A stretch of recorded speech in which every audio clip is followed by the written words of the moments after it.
Punjabi radio USA ਸੁਣ ਰਹੇ ਸਾਰੇ ਹੀ ਮਾਣਯੋਗ ਅਤੇ ਸਤਿਕਾਰਤ ਸਰੋਤਿਆਂ ਨੂੰ ਪਿਆਰ ਸਤਿਕਾਰ ਸਹਿਤ ਨਿੱਘੀ ਜਿਹੀ ਸਤਿ ਸ੍ਰੀ ਅਕਾਲ। ਸਭ ਨੂੰ ਜੀ ਆਇਆਂ ਨੂੰ ਆਖਦੇ ਹਾਂ। ਸੋ ਤੇ ਪ੍ਰੋਗਰਾਮ ਖਬਰ ਤੇ ਨਜ਼ਰ ਲੈ ਕੇ ਹਾਜ਼ਰ ਹੋ ਚੁੱਕੇ ਹਾਂ। ਅੱਜ 8 ਅਪ੍ਰੈਲ ਦਿਨ ਹੈਗਾ ਆ ਜੀ ਸ਼ੁੱਕਰਵਾਰ। ਮੇਰੇ ਨਾਲ ਜੁੜ ਚੁੱਕੇ ਨੇ ਮਿੰਟੂ ਗੁਰਸਰੀਆ ਜੀ। ਮਿੰਟੂ ਜੀ, ਜੀ ਆਇਆਂ ਨੂੰ ਸਵਾਗਤ ਹੈ। ਸਤਿ ਸ੍ਰੀ ਅਕਾਲ ਜੀ। ਸ਼ੁਕਰੀਆ ਜੀ, ਸਾਰਿਆਂ ਨੂੰ ਸਤਿ ਸ੍ਰੀ ਅਕਾਲ ਜੀ। ਸਾਡੇ ਅੱਜ ਦੇ ਪ੍ਰੋਗਰਾਮ ਖਬਰ ਤੇ ਨਜ਼ਰ ਨੂੰ ਸਪਾਂਸਰ ਕਰਦੇ ਨੇ ਖਾਲਸਾ ਇੰਸ਼ੋਰੈਂਸ ਏਜੰਸੀ, ਜਿਨ੍ਹਾਂ ਦੇ ਕੋਲੋਂ ਤੁਸੀਂ ਹਰ ਇੱਕ ਤਰੀਕੇ ਦੀ ਇੰਸ਼ੋਰੈਂਸ ਕਰਵਾ ਸਕਦੇ ਹੋ। ਇੰਸ਼ੋਰੈਂਸ ਬਾਰੇ ਪਤਾ ਕਰਨ ਲਈ ਕਾਲ ਕਰ ਸਕਦੇ ਹੋ ਨੰਬਰ 408-272-2500 4082722500 ਦੇ ਉੱਤੇ। ਇਸ ਦੇ ਨਾਲ Krishan Dhanota university, Baljinder Singh Nijjar Woodland, Paramjit Kaur Rangi Vacaville, Harnek Singh Pawla Renton Washington, Gurmeet Singh Dhian Kaur Samra Modesto, Jassi Gill plumbing ਵਾਲੇ, Dharam Singh Bakersfield, GN tire and lube, ਜਿਨ੍ਹਾਂ ਦੇ ਕੋਲੋਂ ਤੁਸੀਂ truck wash, oil change, air brake ਦਾ ਕੰਮ ਕਰਵਾ ਸਕਦੇ ਹੋ। ਨਵੇਂ ਪੁਰਾਣੇ ਟਾਇਰ ਵਾਜਿਬ ਕੀਮਤਾਂ ਤੇ ਖਰੀਦ ਸਕਦੇ ਹੋ। ਸੈਂਟਾਨੇਲਾ ਦੇ ਵਿੱਚ ਲੋਕੇਸ਼ਨ ਹੈ। Call Nimma Sahota 209-277-0113। West Coast truck driving school Fresno, ਜਿਹੜੇ ਕਿ ਤੁਹਾਨੂੰ ਟਰੱਕ ਚਲਾਉਣ ਦੀ ਸਿਖਲਾਈ ਵਧੀਆ ਢੰਗ ਦੇ ਨਾਲ ਦਿੰਦੇ ਹਨ।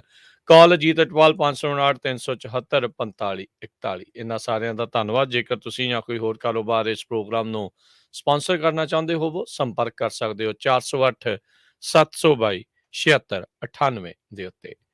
ਮਿੰਟੂ ਜੀ, ਗੱਲਬਾਤ ਦਾ ਸਿਲਸਿਲਾ ਸ਼ੁਰੂ ਕਰਦੇ ਹਾਂ। ਜਥੇਦਾਰ ਜੀ ਦੇ ਵੱਲੋਂ ਕਮੇਟੀ ਨੂੰ ਗੁਰਬਾਣੀ ਪ੍ਰਸਾਰਣ ਲਈ ਆਪਣਾ ਚੈਨਲ ਆਰੰਭ ਕਰਨ ਦੀ ਲਿਖਤੀ ਹਦਾਇਤ। ਹਾਂ ਜੀ, ਬਿਲਕੁਲ। ਇਹ ਮੁੱਦਾ ਜਿਹੜਾ ਉਹ ਇਸ ਹਫ਼ਤੇ ਜੇ ਦੇਖੀਏ ਤਾਂ ਸਾਰਾ ਤੋਂ ਜ਼ਿਆਦਾ ਭਖਿਆ ਹੋਇਆ ਮੁੱਦਾ ਨਜ਼ਰ ਆਇਆ। ਤਾਂ ਇਹਦੇ ਵਿੱਚ ਜੇ ਦੇਖੀਏ, ਸ਼ੁਰੂਆਤ ਜਿਹੜੀ ਸੀਗੀ ਉਹ ਅਕਾਲ ਤਖ਼ਤ ਸਾਹਿਬ ਦੇ ਜਥੇਦਾਰ ਯਾਨੀ ਹਰਪ੍ਰੀਤ ਸਿੰਘ ਜੀ ਵੱਲੋਂ ਹੀ ਕੀਤੀ ਗਈ ਸੀਗੀ। ਤੁਹਾਨੂੰ ਯਾਦ ਹੋਏਗਾ ਮਿਸ ਪੰਜਾਬਨ ਵਾਲਾ ਮਾਮਲਾ ਜਿਵੇਂ ਸਾਹਮਣੇ ਆਇਆ, ਉਹਤੇ ਬਾਅਦ ਫਿਰ ਇਹਨਾਂ ਦਾ ਇੱਕ ਬਿਆਨ ਆਇਆ ਸੀਗਾ, ਵਰਬਲੀ ਬਿਆਨ ਸੀਗਾ, ਜਿਹਦੇ 'ਚ ਇਹਨਾਂ ਨੇ ਕਿਹਾ ਸੀਗਾ ਕਿ ਕਮੇਟੀ ਨੂੰ ਚਾਹੀਦਾ ਆ ਕਿ ਉਹ ਆਪਣਾ ਇੱਕ ਚੈਨਲ ਲਾਂਚ ਕਰੇ। ਤਾਂ ਚਲੋ, ਉਸ ਤੋਂ ਬਾਅਦ ਫਿਰ ਇੱਕ ਚਰਚਾ ਛਿੜ ਗਈ। ਤਾਂ SGPC ਨੇ ਕਿਹਾ ਕਿ ਭਾਈ ਇਹਦੇ ਵਾਸਤੇ ਖਰਚਾ ਆਏਗਾ 200 ਕਰੋੜ ਰੁਪਈਆ, ਅਸੀਂ ਵੇਖਾਂਗੇ, ਵਿਖਾਵਾਂਗੇ। ਫਿਰ ਇਹ ਖਬਰ ਆ ਜਾਂਦੀ ਆ ਕਿ ਇਹਨਾਂ ਨੇ ਇੱਕ 7 ਮੈਂਬਰੀ ਕਮੇਟੀ ਦਾ ਗਠਨ ਕੀਤਾ, ਜੋ ਸੰਭਾਵਨਾ ਤਲਾਸ਼ ਰਹੀ ਹੈ ਕਿ ਵੈਬ ਚੈਨਲ ਚਲਾਈਏ ਜਾਂ ਅਸੀਂ ਫੁੱਲ ਫਲੈਸ਼ਡ ਇੱਕ ਮੇਨ ਸਟ੍ਰੀਮ ਦਾ ਚੈਨਲ ਲੈ ਕੇ ਆਈਏ, ਵਗੈਰਾ ਵਗੈਰਾ। ਤਾਂ ਉਸ ਤੋਂ ਬਾਅਦ ਭਗਵੰਤ ਮਾਨ ਜੀ ਦਾ ਆ ਜਾਂਦਾ ਬਿਆਨ। ਉਹ ਕਹਿੰਦੇ ਆ ਕਿ ਜੇ SGPC ਮਨਜ਼ੂਰ ਕਰੇ ਤੇ ਅਸੀਂ ਇਹ ਸੇਵਾ ਲੈਣ ਨੂੰ ਤਿਆਰ ਹਾਂ, ਮਤਲਬ ਕਿ ਆਧੁਨਿਕ ਤਕਨੋਲੋਜੀ ਦੇ ਨਾਲ ਅਸੀਂ ਸਾਰਾ ਸੈਟਅਪ ਲਾ ਦਿਆਂਗੇ।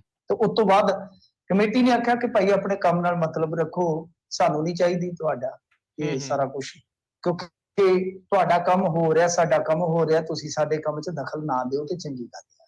ਘੰਟਾ ਵੱਜ ਗਿਆ।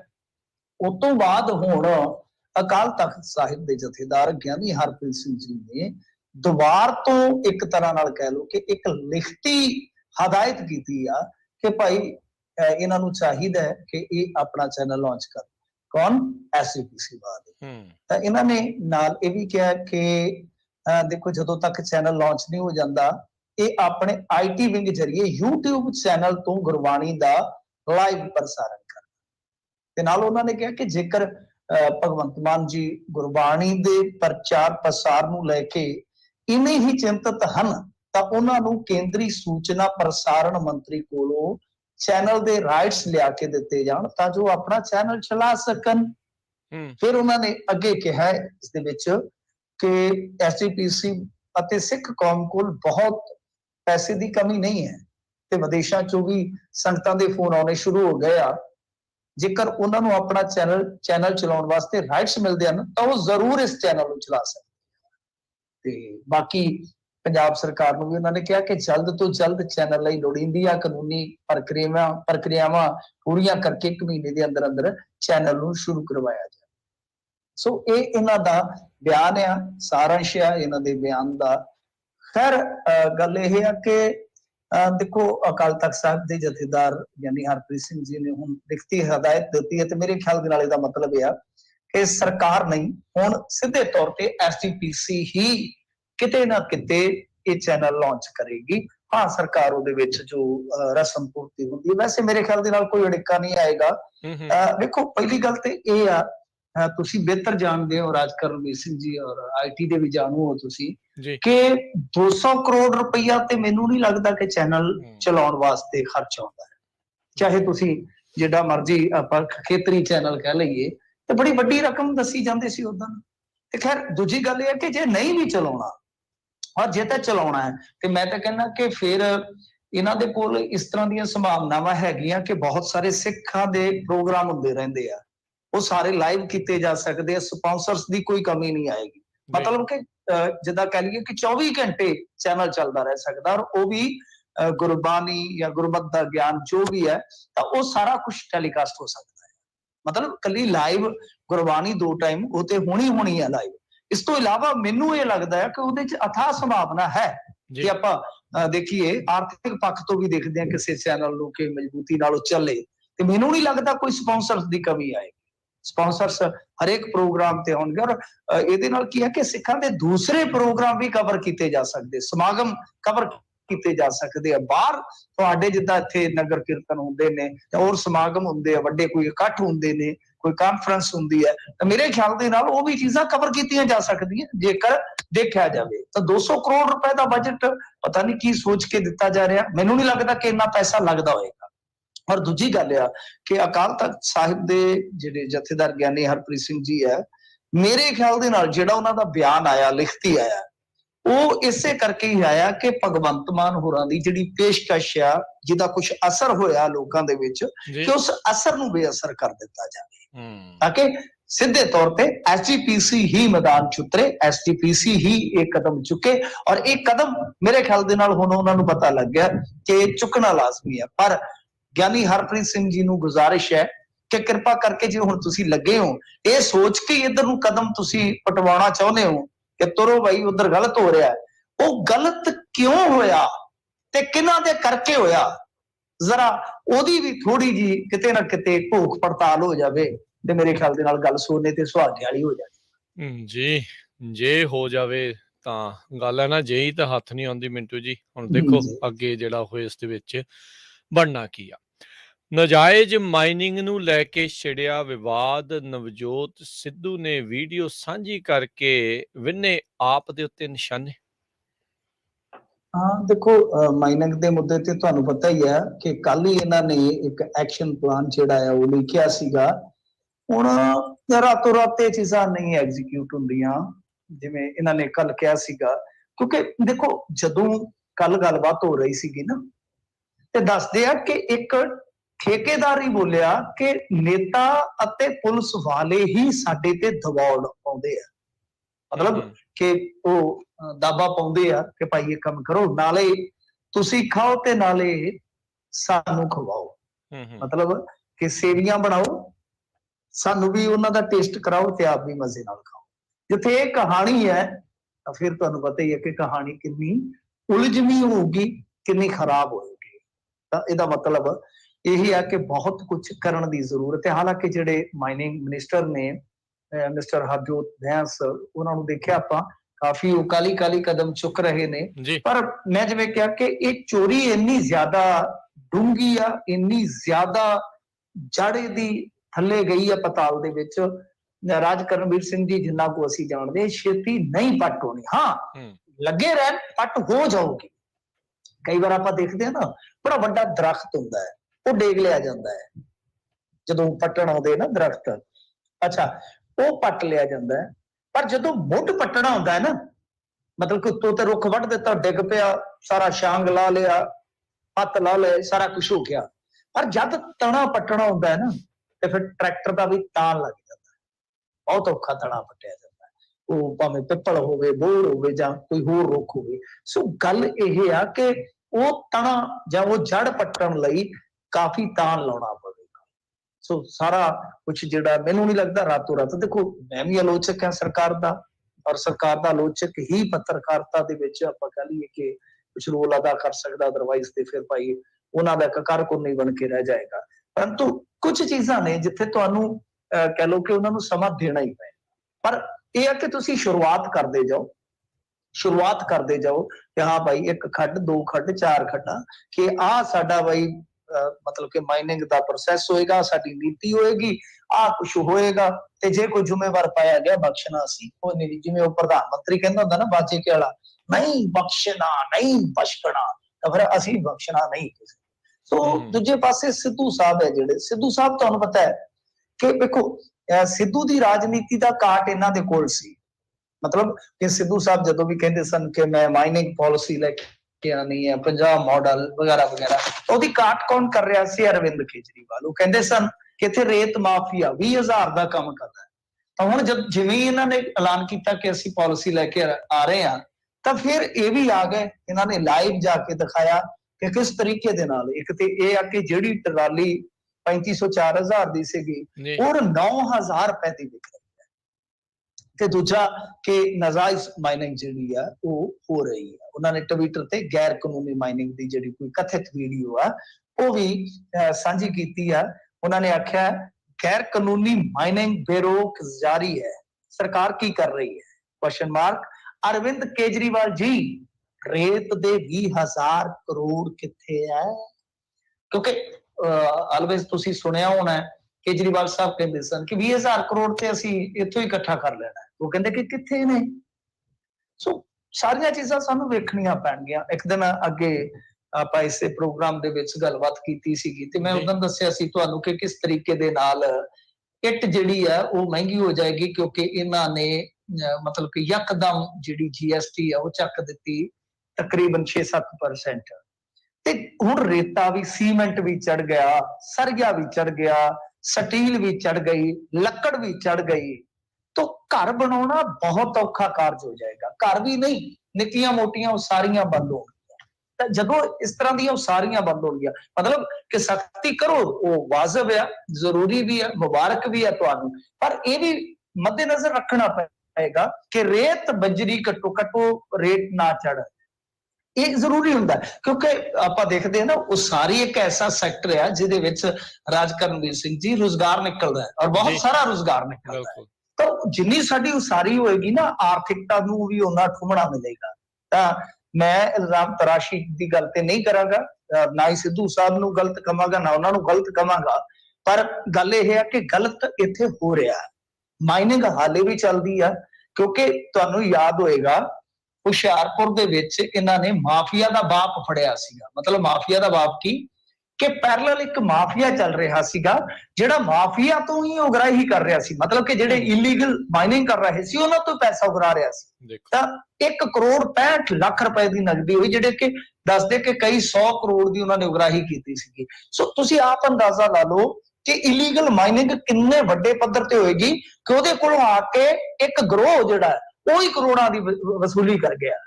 ਤਾਂ ਉਸ ਐਸਐਸਪੀ ਦਾ ਵੀ ਤਬਾਦਲਾ ਕਰ ਦਿੱਤਾ ਗਿਆ। ਸੋ ਮਾਈਨਿੰਗ ਹੋ ਰਹੀ ਆ, ਮਾਈਨਿੰਗ ਰੋਕਣ ਦੇ ਨਾਲ ਨਾਲ ਰੇਟ ਵੀ ਤੁਹਾਨੂੰ ਜਿਹੜੇ ਆ ਉਹ ਐਸੇ ਰੱਖਣੇ ਪੈਣਗੇ ਕਿ ਤੁਹਾਡੇ ਉਸਾਰੀ ਵਗੈਰਾ ਦੇ ਕੰਮ ਜਿਹੜੇ ਆ ਬਿਹਤਰ ਢੰਗ ਦੇ ਨਾਲ ਚੱਲਦੇ ਰਹਿਣ। ਜੀ ਮਹਿੰਗਾਈ ਨੇ ਪਹਿਲਾਂ ਹੀ ਲੋਕਾਂ ਦਾ ਲੱਕ ਪੂਰੀ ਤਰ੍ਹਾਂ ਜਿਹੜਾ ਉਹ ਤੋੜ ਕੇ ਰੱਖਿਆ ਆ। ਹਰ ਇੱਕ ਚੀਜ਼ ਜਿਹੜੀ ਉਹ ਮਹਿੰਗੀ ਹੋ ਰਹੀ ਆ, ਤਾਂ ਇੱਕ ਬੇਸਿਕ ਜੀ ਜਿਹੜੀ ਨੈਸੈਸਿਟੀ ਆ ਉਹ ਵੀ ਲੋਕਾਂ ਦੀ ਪਹੁੰਚ ਤੋਂ ਪਰੇ ਹੁੰਦੀ ਜਾਊਗੀ। ਇਹ ਕੰਮ ਤਾਂ ਫਿਰ ਬਹੁਤ ਖਰਾਬ ਹੋ ਜੂ।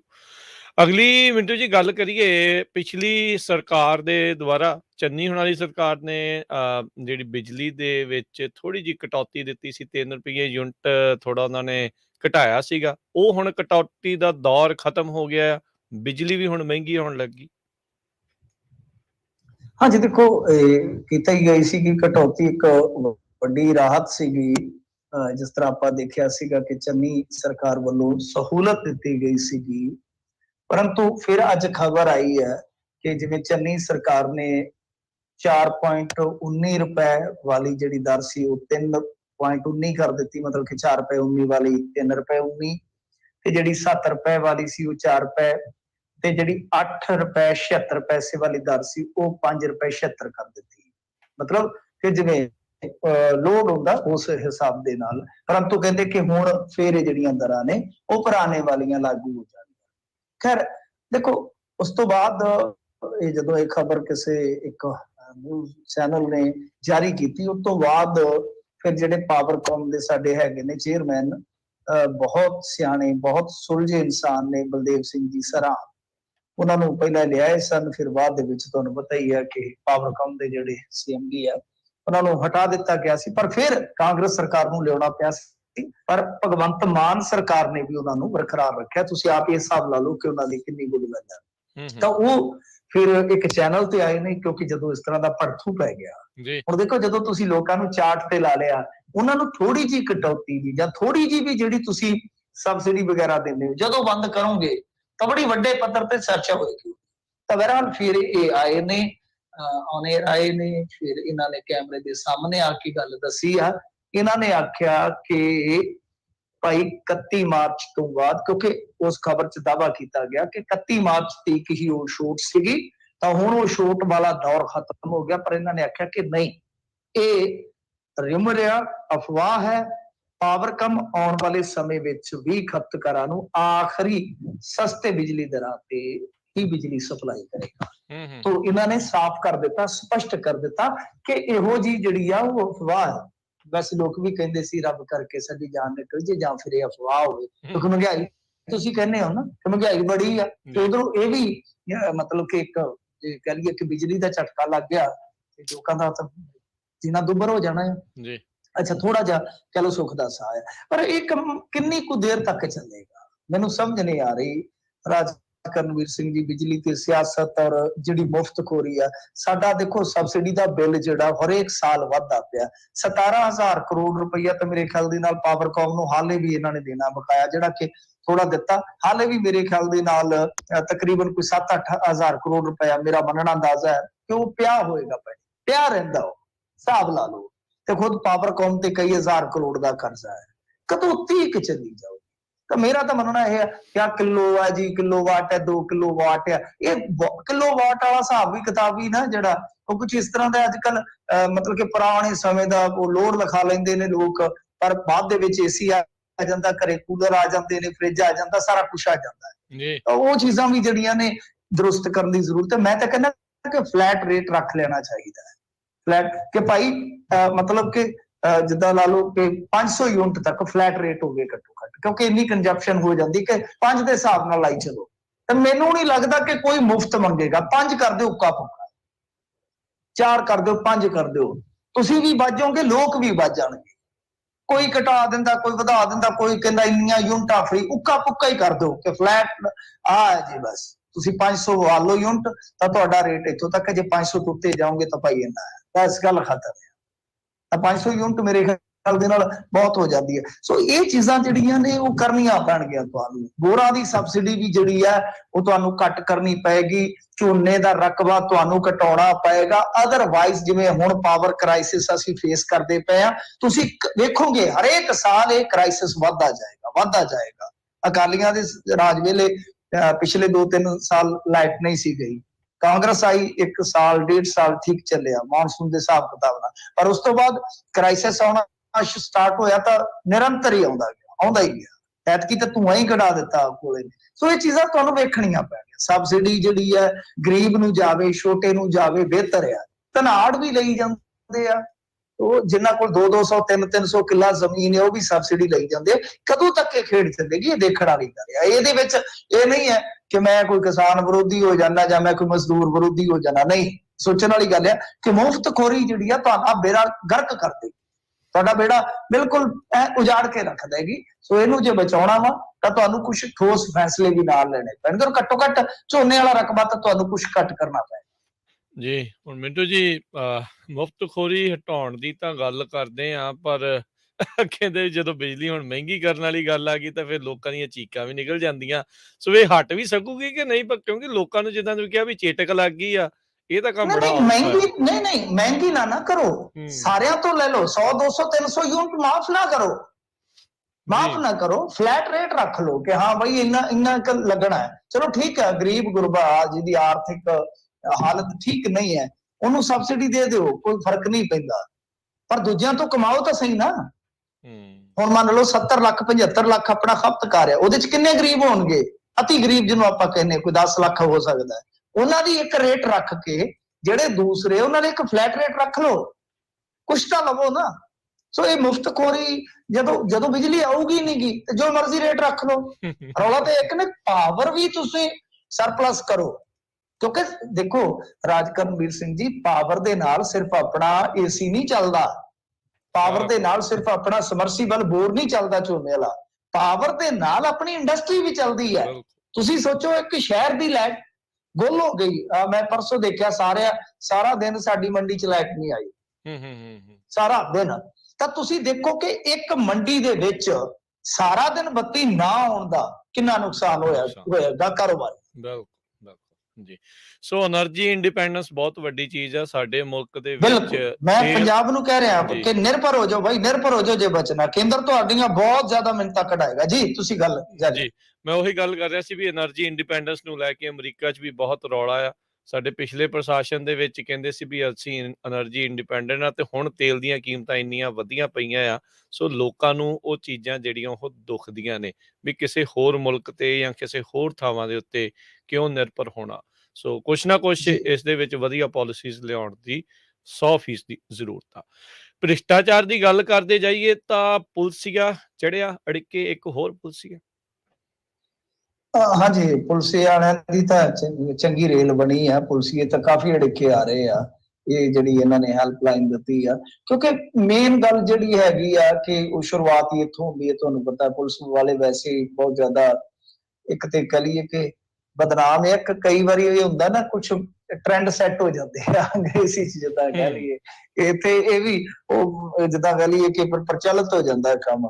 ਤਾਂ ਖੈਰ ਇਹ ਸਾਡੇ ਲਾਗੇ ਹੀ ਅੱਜ ਜਿਹੜੀ ਕਿੱਲਿਆਂ ਵਾਲੀ ਚੌਂਕੀ ਹੈ, ਕਿੱਲਿਆਂ ਵਾਲੀ ਚੌਂਕੀ ਇੱਕ ਮਲਾਈਦਾਰ ਚੌਂਕੀ ਹੈ, ਕਿਉਂਕਿ ਸਾਡਾ ਜੇ ਭੂਗੋਲਿਕ ਤੌਰ ਤੇ ਤੁਸੀਂ ਏਰੀਆ ਦੇਖੋਗੇ ਤਾਂ ਇੱਥੇ ਬਾਰਡਰ ਹੀ ਬਾਰਡਰ ਨੇ।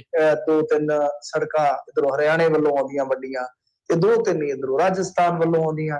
ਜਿਹੜੇ ਥਾਣੇ ਜਾਂ ਚੌਂਕੀਆਂ ਇਹਨਾਂ ਤੇ ਪੈਂਦੇ ਆ, ਉੱਥੇ ਤੇ ਫਿਰ ਸਿਫਾਰਸ਼ਾਂ ਨਾਲ ਲੋਕ ਲੱਗਦੇ ਨੇ, ਤੇ ਜਿਹੜਾ ਲੱਗ ਗਿਆ ਮੌਜ ਭਰਾ। ਹਾਲੇ ਤੇ ਭੁੱਖੀ ਥੋੜੀ ਜਿਹੀ ਬੰਦ ਹੋ ਗਈ ਆ, ਅੱਗੇ ਤੇ ਕੰਮ ਹੀ ਖੁੱਲਾ ਹੁੰਦਾ ਸੀ। ਬੱਸਾਂ ਆਉਂਦੀਆਂ ਹੁੰਦੀਆਂ ਸਨ ਭੁੱਖੀ ਨਾਲ ਭਰ ਕੇ, ਮਤਲਬ ਕਿ ਬੈਠੇ ਹੁੰਦੇ ਸਨ, ਕਿਲੋ ਉਹਨਾਂ ਤੋਂ ਥੋੜਾ ਕਈ ਵਾਰ ਕਢਾ ਲੈਂਦੇ ਸਨ, ਜਾਂ ਉਹਨਾਂ ਤੋਂ 20-20, 50-50 ਰੁਪਏ ਇਕੱਠੇ ਕਰ ਲੈਂਦੇ ਸਨ। ਤੋਂ ਇਹ ਜਾਨੀ ਇਸ ਤਰ੍ਹਾਂ ਹੱਦ ਤੇ ਕਿੱਲਿਆਂ ਵਾਲੀ ਚੌਂਕੀ ਹੈ, ਜਿਹਦੇ ਵਿੱਚ ਜਿਹੜਾ ਕੋਈ ASI ਹੈ ਹਰਜੀਤ, ਉਹ ਮਤਲਬ ਕਿ ਵਿਜੀਲੈਂਸ ਬਠਿੰਡਾ ਦੇ ਵਿੱਚ ਆ ਗਿਆ ਵਾ। ਕਹਿ ਲਓ ਕਿ ਉਹ ਪਹਿਲੇ ਨੰਬਰ ਤੇ ਸ਼ੁਮਾਰ ਹੋ ਗਿਆ, ਉੜੰਗਿਆ ਗਿਆ। ਤਾਂ ਇਹਦੇ ਵਿੱਚ ਇਹਨੇ ਕਿਸੇ ਮੁਲਜ਼ਮ ਤੋਂ ਜਿਹੜਾ ਕਿ 447 425 ਧਾਰਾ ਦੇ ਤਹਿਤ ਨਾਮਜ਼ਦ ਸੀ ਇੱਕ ਮੁਕੱਦਮੇ ਦੇ ਵਿੱਚ, ਇਹਨੇ 10,000 ਰੁਪਇਆ ਮੁਲਜ਼ਮ ਤੋਂ ਮੰਗਿਆ। ਮਤਲਬ ਕਿ ਮੁਲਜ਼ਮ ਤੋਂ ਰਿਸ਼ਵਤ ਮੰਗ ਕੇ ਖੁਦ ਹੀ ਮੁਲਜ਼ਮ ਬਣ ਗਿਆ। ਸੋ ਇਹ ਆ, ਵੈਸੇ ਇਮਾਨਦਾਰੀ ਵੀ ਬਈ ਹੈਗੀ ਆ, ਇਹ ਨਹੀਂ ਹੈ ਕਿ ਸਾਰੇ ਪੁਲਸੀਏ ਭ੍ਰਿਸ਼ਟ ਆ। ਕੱਲ ਕੀ ਪਰਸੋਂ ਮੈਂ ਫੋਟੋ ਦੇਖ ਰਿਹਾ ਸੀਗਾ, ਇੱਕ ਪੁਲਿਸ ਵਾਲੇ ਨੂੰ ਰਿਸ਼ਵਤ ਨਕਾਰਨ ਤੇ ਇਨਾਮ ਦਿੱਤਾ ਗਿਆ। ਮੈਂ ਤਾਂ ਇਹ ਬਹੁਤ ਵਧੀਆ ਗੱਲ ਹੈ, ਪਰ ਰਿਸ਼ਵਤ ਦੇਣ ਵਾਲੇ ਤੇ ਮੁਕੱਦਮਾ ਹੋ ਜਾਣਾ ਚਾਹੀਦਾ ਮੇਰੇ ਖਿਆਲ ਨਾਲੇ, ਤਾਂ ਹੀ ਕੰਮ ਬੰਦ ਹੋਊ। ਅਸੀਂ ਬਹੁਤ ਖੁਦ ਭ੍ਰਿਸ਼ਟ ਆ, ਮੈਂ ਤੁਹਾਨੂੰ ਸਿੱਧੀ ਗੱਲ ਦੱਸਾਂ। ਸਮਾਜ ਦੇ ਵਿੱਚ ਅਸੀਂ ਖੁਦ ਵੀ ਭ੍ਰਿਸ਼ਟਾਚਾਰੀ ਆ। ਸਾਡੇ ਸ਼ਾਰਟਕਟ ਜਿਹੜੇ ਆ ਉਹ ਸਾਨੂੰ ਭ੍ਰਿਸ਼ਟ ਬਣਾਉਂਦੇ ਆ। ਅਸੀਂ ਬੈਂਕ ਦੀ ਲਾਈਨ 'ਚ ਨਹੀਂ ਲੱਗਣਾ ਚਾਹੁੰਦੇ, ਅਸੀਂ ਉੱਥੇ ਪੱਤੀ ਲਾ ਦਿੰਨੇ ਆ 4th ਕਲਾਸ ਨੂੰ, ਕਿ ਲੈ ਭਾਈ ਸਾਨੂੰ ਕੱਢ ਕੇ ਸਾਈਡ ਤੋਂ ਲੈ ਜਾ।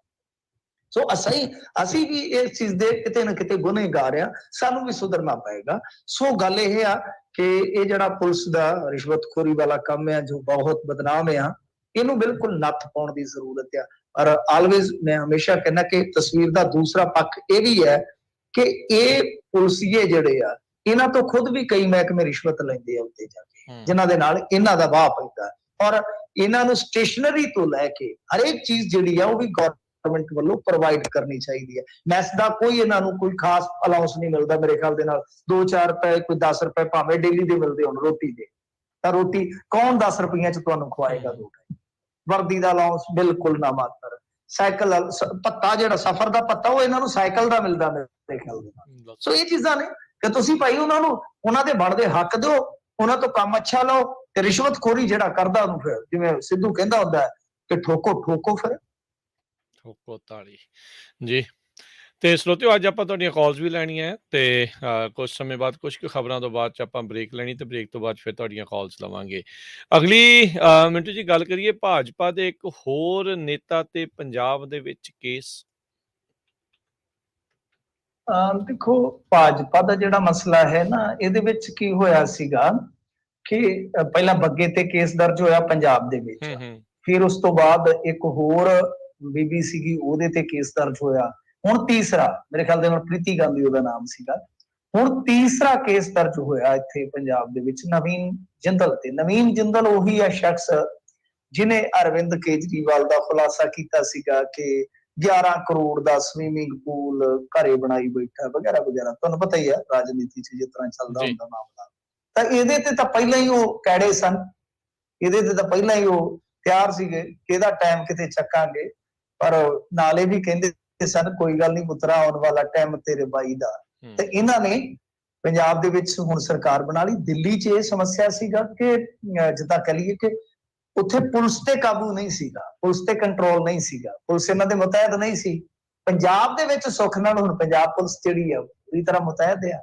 ਤਾਂ ਹੁਣ ਧੜਾ ਧੜ ਕੇਸ ਜਿਹੜੇ ਆ ਇੱਥੇ ਦਰਜ ਕੀਤੇ ਜਾ ਰਹੇ ਆ। ਵੈਸੇ ਉਹ ਬੱਗੇ ਹੋਰੀ ਕੋਈ ਜਿਹੜੇ ਆ ਨਾ, ਉਹ ਕਵਾਲ ਨਹੀਂ ਹੈਗੇ ਨੁਸਰਤ ਫਤਿਹ ਅਲੀ ਖਾਨ ਦੇ ਵਾਂਗੂ, ਕੋਈ ਕਵਾਲੀਆਂ ਨਹੀਂ ਗਾਉਂਦੇ ਮਿੱਠੀਆਂ ਮਿੱਠੀਆਂ, ਸੁਰ ਨਹੀਂ ਲਾਉਂਦੇ। ਉਹ ਵੀ ਨਫ਼ਰਤੀ ਕੀੜੇ ਆ, ਉਹ ਵੀ ਝੂਠਾਂ ਦੇ ਪੁਲੰਦੇ ਆ। ਤੋ ਉਹ ਬੱਗਾ ਜਿਹੜਾ ਹੈ ਉਹ ਭੱਜ ਕੇ ਫਿਰ ਹਾਈ ਕੋਰਟ ਚਲੇ ਗਿਆ, ਮੇਰੇ ਖਿਆਲ ਦੇ ਨਾਲ ਉੱਥੇ ਸੁਣਵਾਈ ਉਹਦੀ ਚੱਲੀ ਜਾਂਦੀ ਉਹ, ਕਿਉਂਕਿ ਉਹਨੇ ਵੀ ਕੋਈ ਬਿਆਨ ਦਿੱਤਾ ਸੀ ਔਰ ਬੜਾ ਗਲਤ ਬਿਆਨ ਦਿੱਤਾ ਸੀ ਕੇਜਰੀਵਾਲ ਦੇ ਖਿਲਾਫ। ਬੜੀ ਗਲਤ ਗਾਲ ਹੀ ਕੱਢੀ ਇੱਕ ਤਰ੍ਹਾਂ ਨਾਲ ਕਹਿ ਲਓ, ਮੈਂ ਹੁਣ ਦੁਹਰਾਉਣਾ ਨਹੀਂ ਚਾਹੁੰਦਾ ਵਾਰ-ਵਾਰ। ਤੇ ਦੂਜੇ ਪਾਸੇ ਨਵੀਨ ਜਿੰਦਲ ਨੇ ਵੀ ਕੋਈ ਮਤਲਬ ਕਿ ਵੀਡੀਓ ਸ਼ੇਅਰ ਕੀਤਾ ਸੀਗਾ ਤੇ ਉਹਦੇ ਵਿੱਚ ਇਹਦੇ ਤੇ ਦੋਸ਼ ਲੱਗਾ ਆ ਕਿ ਇਹ ਕੋਈ ਐਡੀਟਡ ਵੀਡੀਓ ਸੀ ਜੋ ਇਹਨੇ ਜਨਤਕ ਕੀਤੀ ਆ। ਸੋ ਇਹਦੇ ਤੇ ਵੀ ਸ਼ਿਕਾਇਤ ਦਰਜ ਹੋ ਗਈ। ਤਾਂ 3 ਜਣਿਆਂ ਤੇ ਪੰਜਾਬ ਦੇ ਵਿੱਚ ਪੰਜਾਬ ਪੁਲਿਸ ਨੇ ਸ਼ਿਕਾਇਤ ਦਰਜ ਕੀਤੀ ਹੈ। ਤਾਂ ਤੁਸੀਂ ਸਮਝ ਸਕਦੇ ਹੋ ਕਿ ਹੁਣ ਉਹਨਾਂ ਦਾ ਟਾਈਮ ਆਇਆ। ਉਹ ਕਹਿੰਦੇ ਆ ਕਿ ਲਓ ਵੀ ਮਿੱਤਰੋ, ਹੁਣ ਤੁਹਾਨੂੰ ਪੰਜਾਬ ਘਮਾਉਣੇ, ਅਸੀਂ ਘੁੰਮੀ ਘੁੰਮੀ ਕਰਵਾਉਣੇ ਆ ਤੁਹਾਡੀ। ਤਾਂ ਕਿਤੇ ਅਰਵਿੰਦ ਕੇਜਰੀਵਾਲ ਨੂੰ ਅਕਾਲੀਆਂ ਨੇ ਫਸਾਇਆ ਸੀ, ਮਾਫੀ ਮੰਗਾਈ ਸੀ। ਹੁਣ ਉਹੀ ਫਾਰਮੂਲਾ ਅਰਵਿੰਦ ਕੇਜਰੀਵਾਲ ਜਿਹੜਾ ਹੈ ਨਾ, ਉਹ ਸਿੱਧਾ ਸਿੱਧਾ ਇੱਥੇ ਲਾਗੂ ਕਰਵਾ ਰਿਹਾ। ਧੜਾ ਧੜ ਸ਼ਿਕਾਇਤਾਂ ਜਿਹੜੀਆਂ ਦਰਜ ਹੋ ਰਹੀਆਂ। ਜੀ ਜੀ। ਅਗਲੀ ਗੱਲ ਕਰੀਏ, ਇੱਕ IPS ਨੇ ਕੀਤੀ ਪਹਿਲ ਜਿਹਦੇ ਤੋਂ ਸਾਰੇ ਡਰਦੇ। ਇਹ ਦੇਖੋ, ਇਹ ਪਹਿਲ ਜਿਹੜੀ ਆ ਉਹ ਕੁਝ ਇਸ ਕਿਸਮ ਦੀ ਆ। ਤੁਹਾਨੂੰ ਯਾਦ ਹੋਏਗਾ ਕਿ ਜਦੋਂ ਇਹਨਾਂ ਨੇ ਹੈਲਪਲਾਈਨ ਦਿੱਤੀ ਸੀਗੀ ਤਾਂ ਉਹਦੇ ਵਿੱਚ ਆਖਿਆ ਸੀਗਾ ਕਿ ਤੁਸੀਂ ਆਪੋ ਆਪਣੇ ਮੋਬਾਈਲ ਤੇ ਰਿਕਾਰਡਿੰਗ ਕਰ ਸਕਦੇ ਹੋ ਜੇ ਤੁਹਾਨੂੰ ਕੋਈ ਕਹਿੰਦਾ ਕਿ ਰਿਸ਼ਵਤ ਦੇ। ਤੇ ਉਸ ਤੋਂ ਬਾਅਦ ਇਹ ਗੱਲ ਕਾਫੀ ਜ਼ਿਆਦਾ ਚਰਚਾ ਦਾ ਵਿਸ਼ਾ ਬਣੀ ਕਿ ਭਾਈ ਉਹ ਤੇ ਮੋਬਾਈਲ ਅੰਦਰ ਜਾਣ ਹੀ ਨਹੀਂ ਦਿੰਦੇ। ਉਹਨਾਂ ਨੇ ਤੇ ਆਪਣੇ ਲਾਏ ਹੋਏ ਨੇ ਫਲੈਕਸ ਕੱਢ ਕੇ ਕਿ ਮੋਬਾਈਲ ਅਲਾਓ ਹੀ ਨਹੀਂ ਹੈਗਾ। ਹੁਣ ਕੀ ਕਰੀਏ, ਮੋਬਾਈਲ ਕਿੱਦਾਂ ਲੈ ਕੇ ਜਾਈਏ, ਤੇ ਬਾਹਰ ਰਖਾ ਲੈਂਦੇ ਨੇ। ਤਾਂ ਇੱਕ IPS ਨੇ, ਉਹਨਾਂ ਨੇ ਹੁਣ ਇਹ ਪਹਿਲ ਕਦਮੀ ਕੀਤੀ ਆ।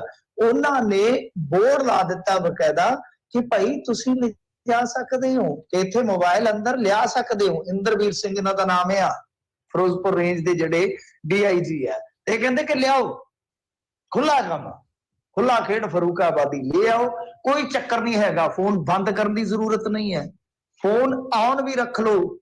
ਹਾਂ, ਇਹ ਜ਼ਰੂਰ ਹੈ ਕਿ ਜਦ ਤੁਸੀਂ ਕਿਸੇ ਨਾਲ ਕੋਈ ਮੀਟਿੰਗ ਕਰਨ ਜਾਂਦੇ ਆ, ਆਪਾਂ ਵੀ ਦੇਖਦੇ ਹਾਂ ਕਿ ਆਪਾਂ ਆਪਣੇ ਆਪ ਹੀ ਸਾਇਲੈਂਟ ਕਰ ਲੈਂਦੇ ਜਾਂ ਉਹਨੂੰ ਵਾਈਬ੍ਰੇਟ ਮੋਡ ਤੇ ਲਾ ਲੈਂਦੇ। ਔਰ ਲਾਉਣਾ ਵੀ ਚਾਹੀਦਾ ਜਦੋਂ ਤੁਸੀਂ ਕਿਤੇ ਜਾ ਰਹੇ ਹੋ, ਚਾਹੇ ਮਰਗ ਤੇ ਜਾ ਰਹੇ ਹੋ, ਖੁਸ਼ੀ ਦੇ ਮੌਕੇ ਤੇ ਜਾ ਰਹੇ ਹੋ, ਜਾਂ ਕਿਸੇ ਧਾਰਮਿਕ ਸਮਾਗਮ ਤੇ ਗਏ ਹੋ, ਤਾਂ ਹਮੇਸ਼ਾ ਸਿਆਣੇ ਬੰਦੇ ਜਿਹੜੇ ਉਹ ਸਾਇਲੈਂਟ ਕਰ ਲੈਂਦੇ ਨੇ ਜਾਂ ਉਹ ਵਾਈਬ੍ਰੇਟ ਮੋਡ ਤੇ ਲਾ ਲੈਂਦੇ ਆ। ਤੇ ਜੇ ਆਪਾਂ ਕਿਸੇ ਨਾਲ ਮੀਟਿੰਗ ਕਰ ਰਹੇ ਹਾਂ ਤਾਂ ਤੇ ਜ਼ਰੂਰੀ ਹੋ ਜਾਂਦਾ, ਲਾਜ਼ਮੀ ਹੋ ਜਾਂਦਾ ਹੈ।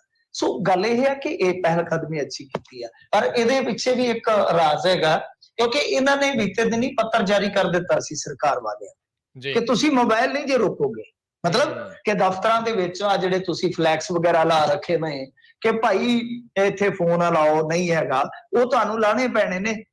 ਫੋਨ ਅੰਦਰ ਆਏਗਾ ਤੇ ਆਏਗਾ ਹੀ ਆਏਗਾ। ਸੋ ਇਹਨਾਂ ਨੇ ਹੁਕਮ ਜਾਰੀ ਕਰ ਦਿੱਤੇ ਸੀ ਕਿ ਉਹਨਾਂ ਤੇ ਅਮਲ ਕਰਦਿਆਂ ਇਸ ਅਫਸਰ ਨੇ ਪਹਿਲ ਕੀਤੀ ਹੈ। ਮੈਂ ਕਹਿੰਦਾ ਕਿ ਗੁੱਡਿਆ, ਵਧੀਆ ਗੱਲ ਆ ਕਿ ਫੋਨ ਸਿੱਧੇ ਆਉਣਗੇ। ਜੇ ਕੋਈ ਐਸੀ ਵੈਸੀ ਗੱਲ ਕਰੇਗਾ, ਕੋਈ ਲੱਸੀ ਪਾਣੀ ਮੰਗੇਗਾ ਤੇ ਅਗਲਾ ਰਿਕਾਰਡਿੰਗ ਤੇ ਲਾ ਲਏਗਾ। ਪਰ ਹੁਣ ਰਿਕਾਰਡਿੰਗ ਤੇ ਫੋਨ ਜਿਹੜਾ ਉਹ ਸਾਹਮਣੇ ਲਾਏਗਾ ਜਾਂ ਲਾ ਕੇ ਹੀ ਅੰਦਰ ਆਏਗਾ, ਇਹ ਬੜੇ ਵੱਡੇ ਸਵਾਲ ਆ।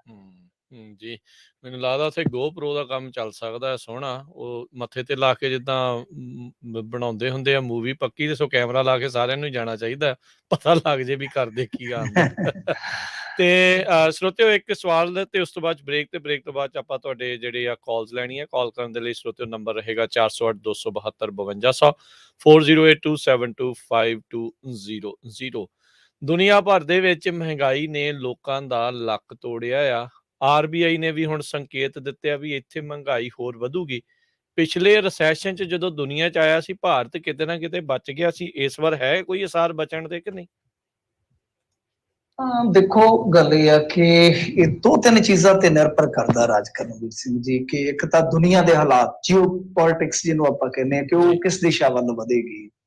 ਸੈਕੰਡ ਚੀਜ਼ ਕਿ ਕੱਚੇ ਤੇਲ ਦੀਆਂ ਕੀਮਤਾਂ ਫੇ ਹਰ ਚੀਜ਼ ਕਿ ਜਿਹੜਾ ਕੋਵਿਡ ਆ ਕੀ ਇਹ ਦੁਬਾਰਾ ਆਏਗਾ ਜਾਂ ਇਹੋ ਜੀ ਕੋਈ ਹੰਗਾਮੀ ਹਾਲਤ ਤੇ ਨਹੀਂ ਬਣੇਗੀ। ਇਹ ਚੀਜ਼ਾਂ ਮਾਇਨੇ ਰੱਖਦੀਆਂ, ਇਹਨਾਂ ਚੀਜ਼ਾਂ ਤੇ ਨਿਰਭਰ ਕਰਦਾ।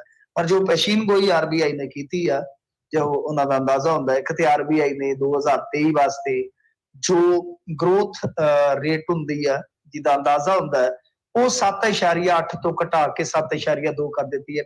ਮੀਨ ਕਿ ਇੰਡੀਆ ਦੀ ਜਿਹੜੀ ਇਕਨੋਮੀ ਆ ਉਹ ਮਤਲਬ ਕਿ ਸੁਸਤ ਹੀ ਹੈ। ਕਿਉਂ? ਕਿਉਂਕਿ ਅਸੀਂ ਬਹੁਤ ਥੱਲੇ ਚਲੇ ਗਏ ਸੀਗੇ। ਔਰ ਸਾਡੀ ਇੱਕ ਟਾਈਮ ਜੇ ਤੁਸੀਂ ਦੇਖੋਗੇ ਯੂਪੀਏ ਵੇਲੇ ਤਾਂ ਸਾਡੀ ਜਿਹੜੀ ਜੀਡੀਪੀ ਉਹ 8 ਤੋਂ ਮੇਰੇ ਖਿਆਲ ਦੇ ਨਾਲ ਪਾਰ ਸੀ। ਹੁਣ ਤੁਸੀਂ ਦੇਖ ਲਓ ਕਿ ਅਸੀਂ ਡਬਲ ਡਿਜਿਟ ਦਾ ਤੇ ਇੱਕ ਸੁਪਨਾ ਹੀ ਸੰਜੋ ਕੇ ਰੱਖ ਸਕਦੇ ਹਾਂ ਹਾਲ ਦੀ ਘੜੀ। ਤਾਂ ਸਾਲ 2 ਸਾਲ 4 ਸਾਲ ਇਹ 8 ਨੂੰ ਵੀ ਛੋ ਜਾਵੇ ਤੇ ਬੜੀ ਵੱਡੀ, ਜਿਹਦੀ ਪੈਸ਼ੀਨ ਕੋਈ ਉਹ ਕਰ ਰਿਹਾ, ਖੁਦ ਉਹਨਾਂ ਨੇ ਅੰਦਾਜ਼ਾ ਆਪਣਾ ਘਟਾ ਦਿੱਤਾ ਹੈ।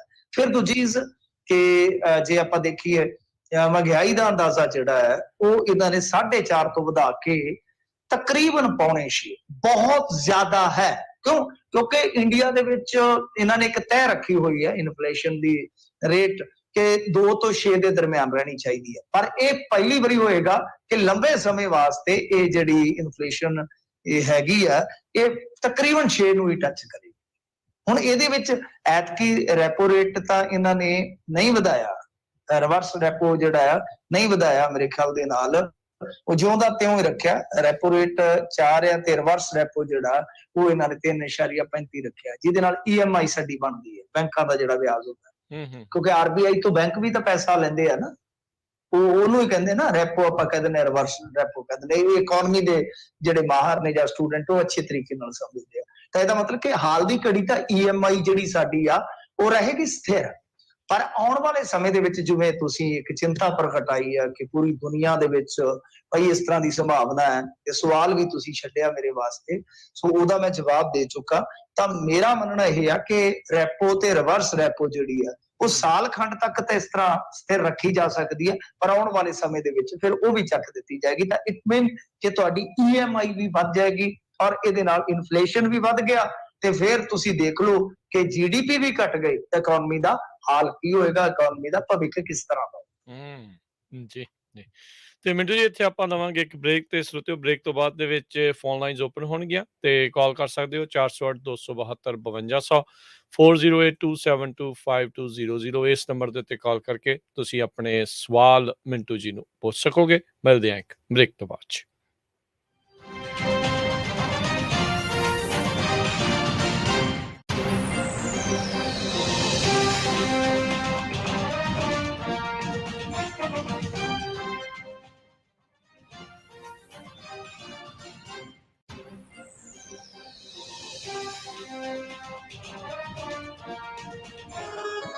ਕੀ ਤੁਸੀਂ ਵਧੀਆ ਮਕੈਨਿਕ ਦੀ ਭਾਲ ਵਿੱਚ ਹੋ ਤਾਂ ਚੇਤੇ ਰੱਖੋ ਦੀਪਸ ਆਟੋ ਰਿਪੇਅਰ ਫ੍ਰੈਜ਼ਨੋ, ਜੋ ਕਿ ਜੈਂਸਨ ਅਤੇ ਪੀਚ ਐਵਨਿਊ ਦੇ ਲਾਗੇ ਸਥਿਤ ਹੈ। ਇੱਥੋਂ ਆਪ ਜੀ ਆਪਣੀਆਂ ਗੱਡੀਆਂ ਦੀ ਫੁੱਲ ਰਿਪੇਅਰਸ ਕਰਵਾ ਸਕਦੇ ਹੋ, ਜਿਵੇਂ ਕਿ ਆਇਲ ਚੇਂਜਸ,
ਤੁਸੀਂ ਸੁਣ ਰਹੇ ਹੋ Punjabi radio USA KOBO Yuba city 1450 AM KIID Sacramento 1470 AM KWRU Fresno 1300 AM KLHC Bakersfield 1350 AM KCVR Stockton Modesto 1570 AM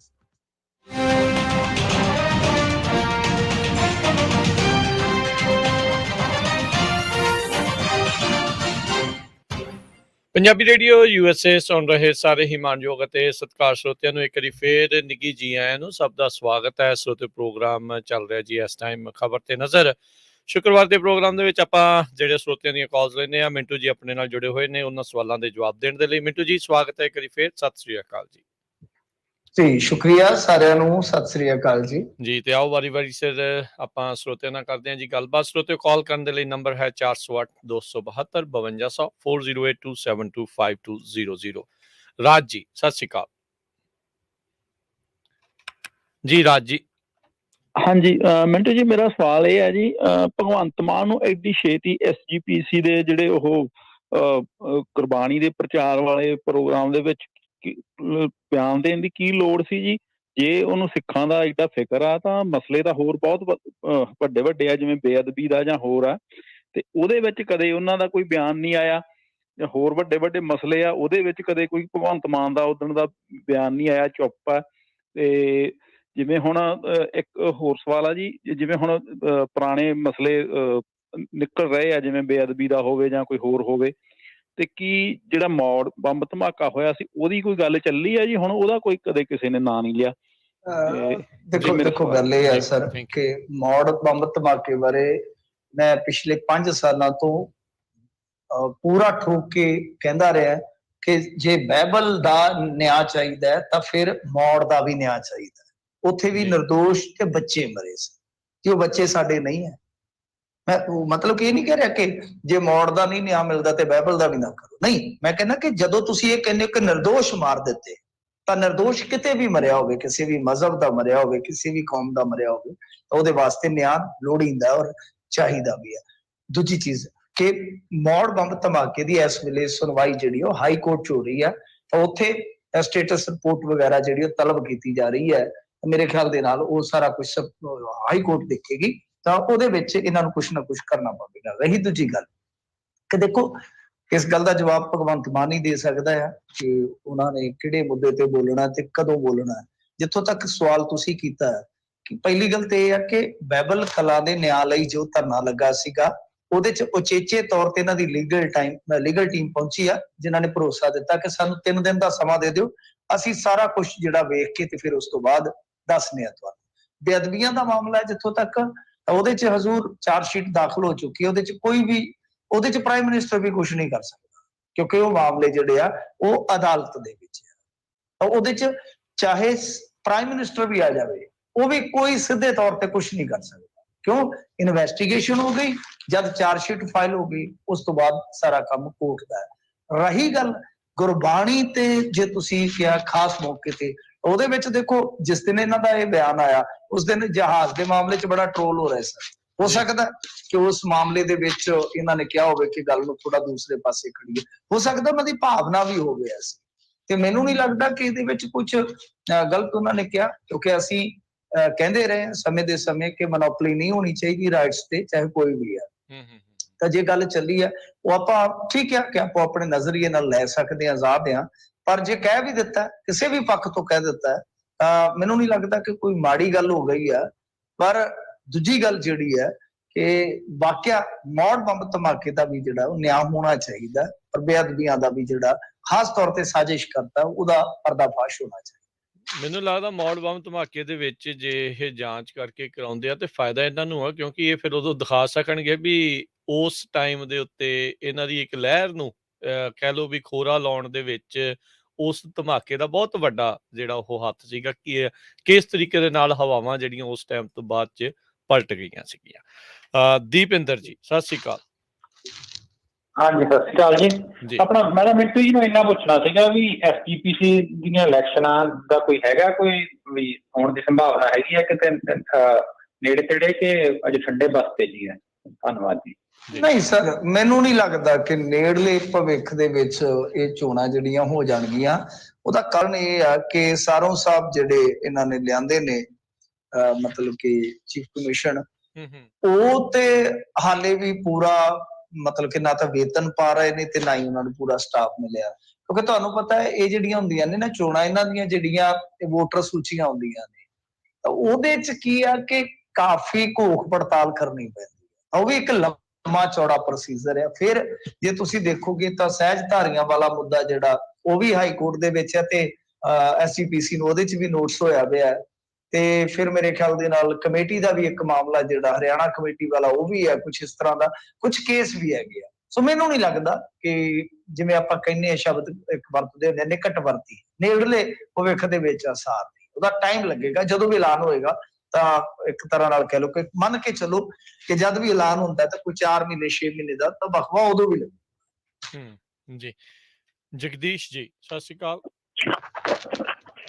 Sat Sri ਅਕਾਲ ਜੀ, ਬਹੁਤ ਛੋਟੇ ਸਤਿ ਸ੍ਰੀ ਅਕਾਲ, ਬਹੁਤ ਬਹੁਤ ਪਿਆਰ ਭਰੀ ਸਾਰੇ ਸੁਣਨ ਵਾਲੇ ਨੇ ਜੀ। ਸਤਿ ਸ਼੍ਰੀ ਅਕਾਲ। ਓਕੇ ਜੀ, ਆਪਣੇ ਇਹ ਤਾਂ ਫੇਰ ਕੇ ਜ਼ਰੂਰ ਮੈਂ ਗੱਲ ਕਰੂੰਗਾ ਸਾਰਿਆਂ ਬਾਰੇ। ਤੇ ਅੱਜ ਤਾਂ ਮੇਰੀ ਸਿਰਫ ਇੱਕ ਰਿਕੁਐਸਟ ਹੈ ਜੀ, ਜਿੰਨੇ ਸੁਣਨ ਵਾਲੇ ਸਾਰਿਆਂ ਨੂੰ, ਜਿਹਦਾ ਵੀ ਕਿਸੇ ਦਾ ਹੈਗਾ ਤਾਲੁਕਾਤ ਕਿਸੇ ਦਾ ਭਗਵੰਤ ਨਾਲ ਕਿਸੇ ਹੋਰ ਨਾਲ ਆ, ਜ਼ੋਰ ਦੇ ਕੇ ਜਿੱਦਾਂ ਹੁਣ ਮੈਂ ਅਪਰੀਸ਼ੀਏਟ ਕਰਦਾ ਜੀ ਉਹ ਸੰਤੋਖ ਚੌਧਰੀ ਹੋਣਾ ਨੂੰ, ਉਹਨਾਂ ਨੇ ਲੋਕ ਸਭਾ ਚ ਮੁੱਦਾ ਚੁੱਕਿਆ, ਆਪਣੀ ਗੱਲ ਕੀਤੀ ਸੰਦੀਪ ਸਿੰਘ ਨੰਗਲੰਬੀਆ ਬਾਰੇ, ਗੁਰਲਾਲ ਸਿੰਘ ਘੰਗੌਰ ਖਹਿਰਾ ਸਾਹਿਬ ਉੱਥੇ ਗਏ, ਇਹਨਾਂ ਨੇ ਇਹ ਵੀ ਹੈਗੇ ਗਰਮੇ ਪੇ ਦਾ ਮਸਲਾ ਹੋਣਾ ਚਾਹੀਦਾ, ਹੱਲ ਹੋਣਾ ਚਾਹੀਦਾ।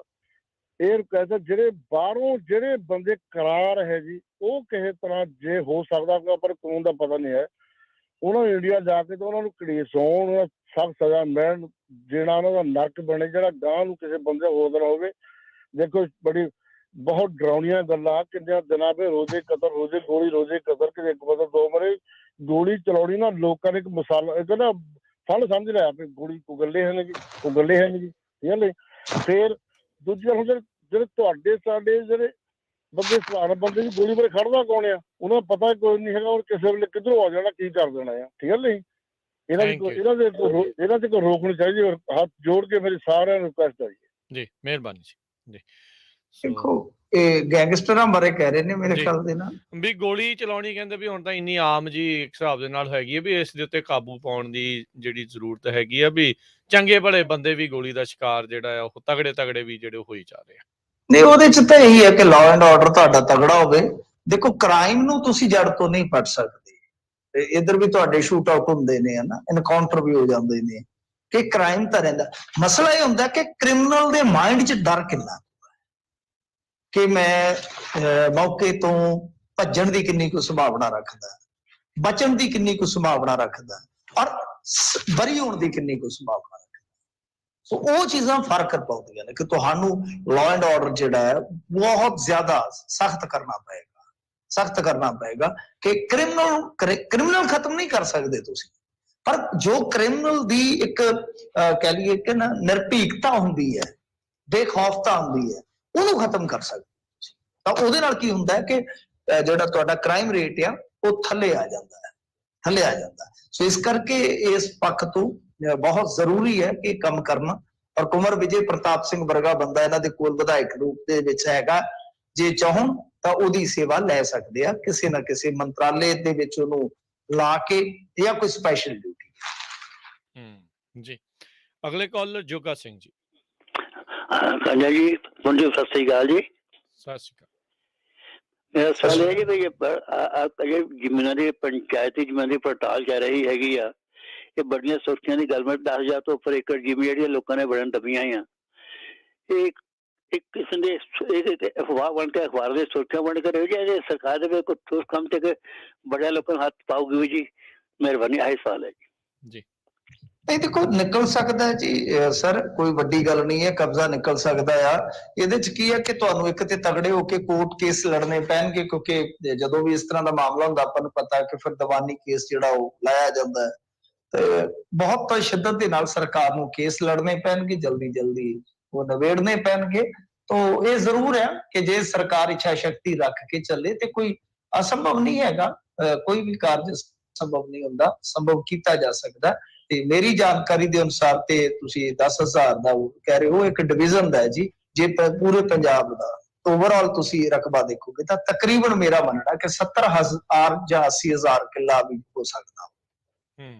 ਜੀ ਪਲਵਿੰਦਰ ਜੀ, ਸਤਿ ਸ਼੍ਰੀ ਅਕਾਲ ਦੋਵਾਂ ਵੀਰਾਂ ਨੂੰ ਜੀ। ਸਤਿ ਸ਼੍ਰੀ ਅਕਾਲ ਜੀ। ਸਤਿ ਸ਼੍ਰੀ ਅਕਾਲ ਸਰ। ਵੀਰ ਜੀ ਮੇਰਾ ਥੋੜਾ ਹਟ ਗਏ ਸੀ ਕੁਐਸਚਨ ਬਿਜ਼ਨਸ ਲੈਵਲ ਤੇ। ਆਪਣਾ ਜਿਹੜੇ ਪੈਟਰੋਲ ਪੰਪ ਆਪਾਂ ਜਿਵੇਂ ਖੋਲ੍ਹਨੇ ਆ ਇੰਡੀਆ ਦੇ ਵਿੱਚ, ਉਹਦੇ ਲਾਇਸੈਂਸ ਵਗੈਰਾ ਮਿਲ ਜਾਂਦੇ ਗਵਰਨਮੈਂਟ ਵੱਲੋਂ ਇਸ਼ੂ ਕੀਤੇ ਜਾਂਦੇ ਜਾਂ ਨਹੀਂ? ਤੇ ਜੇ ਕੀਤੇ ਜਾਂਦੇ ਤੇ ਕਿੰਨੀ ਕੁ ਫੀਸ ਹੈ? ਜੇ ਫੀਸ ਦਾ ਨਾਮ ਵੀ ਪਤਾ ਹੋਵੇ ਤਾਂ ਕੋਈ ਨੈਕਸਟ ਵੀਕ ਤੁਸੀਂ ਪਤਾ ਕਰਕੇ ਦੱਸ ਦਿਓ। ਜਾਂ ਤੇ ਅਸੀਂ ਸੁਣਦੇ ਰਹੀਏ। ਇਹਦਾ ਤਾਂ ਸਰ ਪੈਟਰੋਲੀਅਮ ਜਿਹੜਾ ਡਿਪਾਰਟਮੈਂਟ ਆ ਉਹਨਾਂ ਦੀ ਵੈਬਸਾਈਟ ਵਗੈਰਾ ਜਾ ਕੇ ਤੁਹਾਨੂੰ ਚੈੱਕ ਕਰਨਾ ਪਵੇਗਾ। ਫੀਸ ਤੇ ਕੁਝ ਨਹੀਂ ਹੁੰਦਾ, ਇਹਦੀਆਂ ਫਾਰਮੈਲਿਟੀਆਂ ਕਾਫੀਆਂ ਹੁੰਦੀਆਂ ਨੇ। ਜਿੱਦਾਂ ਲਾ ਲਓ ਕਿ ਤੁਹਾਨੂੰ ਹਾਈਵੇ ਤੋਂ NOC, ਤੁਹਾਨੂੰ ਜੰਗਲਾਤ ਤੋਂ NOC, ਮਤਲਬ ਕਿ ਇਸ ਤਰ੍ਹਾਂ ਖਾਸੀਆਂ ਫਾਰਮੈਲਿਟੀਆਂ ਹੁੰਦੀਆਂ, ਨਿਰੀ ਪੂਰੀ ਫੀਸ ਨਹੀਂ ਹੁੰਦੀ। ਤਾਂ ਫਾਰਮੈਲਿਟੀਜ਼ ਵੀ ਕਾਫੀਆਂ ਹੁੰਦੀਆਂ, ਉਹ ਤੁਸੀਂ ਪੁੱਛ ਸਕਦੇ ਹੋ। ਸੋ ਕਹਿ ਸਕਦੇ ਆਪਾਂ। ਹਾਂਜੀ, ਉਹ ਤੁਹਾਨੂੰ ਥੋੜਾ ਪ੍ਰੋਸੀਜਰ ਜਿਹੜਾ ਆ ਉਹ, ਜੇ ਕੋਈ ਤੁਹਾਡਾ ਕੋਈ ਮਤਲਬ ਕਿ ਜਾਣੂ ਹੋਵੇ ਪੈਟਰੋਲ ਪੰਪ ਮਾਲਕ, ਉਹਦੇ ਤੋਂ ਹਾਸਲ ਕਰੋ ਤਾਂ ਤੁਹਾਨੂੰ 1 by 1 ਪ੍ਰੋਸੀਜਰ ਦੱਸ ਦੇਗਾ। ਵੈਸੇ ਮੋਟੇ ਤੌਰ ਤੇ ਤਾਂ ਮੈਂ ਤੁਹਾਨੂੰ ਦੱਸ ਹੀ ਦਿੱਤਾ ਕਿ ਉਹ ਜਿਹੜਾ ਪੈਟਰੋਲੀਅਮ ਮੰਤਰਾਲਾ ਉਹਦੇ ਤਹਿਤ ਹੀ ਆਉਂਦਾ ਸਾਰਾ ਕੁਝ, ਪਰ ਇਹਦੀਆਂ ਫਾਰਮੈਲਿਟੀਜ਼ ਖਾਸੀਆਂ। ਸੋ ਇਹ ਕੇਂਦਰ ਦੇ ਪੈਟਰੋਲੀਅਮ ਮੰਤਰੀਆਂ ਦੇ ਅਧੀਨ ਆਉਂਦਾ ਹੈ ਕਿ ਸੂਬੇ? ਹਾਂਜੀ, ਬਿਲਕੁਲ, ਕਿਉਂਕਿ ਸੂਬੇ ਦਾ ਤਾਂ ਕੋਈ ਰੋਲ ਹੀ ਨਹੀਂ ਹੁੰਦਾ ਨਾ ਇਹਦੇ ਵਿੱਚ। ਅੱਛਾ ਜੀ। ਜੋ ਵੀ ਆਉਣਾ, ਰਿਫਾਈਨਰੀ ਵਗੈਰਾ ਹੋਣੀ, ਜੋ ਸਪਲਾਈ ਹੋਣੀ, ਸਾਰਾ ਕੁਝ ਤੁਹਾਨੂੰ ਪਤਾ ਉਹ ਕੌਮੀ ਪੱਧਰ ਦਾ ਕੰਮ। ਜੀ ਥੈਂਕ ਯੂ ਜੀ। ਸੋ ਟਰਾਈ ਕਰਿਓ ਜੀ, ਜੇ ਕੋਈ ਜਿਹੜੇ ਸਾਡੇ ਜਿਨ੍ਹਾਂ ਨੇ ਕਾਲ ਕੀਤੀ ਹੈ ਵੀ ਤੁਹਾਨੂੰ ਕੋਈ ਉੱਥੇ ਜਾਣਦਾ ਹੋਵੇ ਪੈਟਰੋਲ ਪੰਪ ਵਾਲਾ, ਤਾਂ ਉਹਦੇ ਥਰੂ ਜਾਣਨ ਦੀ ਜਿਹੜੀ ਕੋਸ਼ਿਸ਼ ਕਰਿਓ।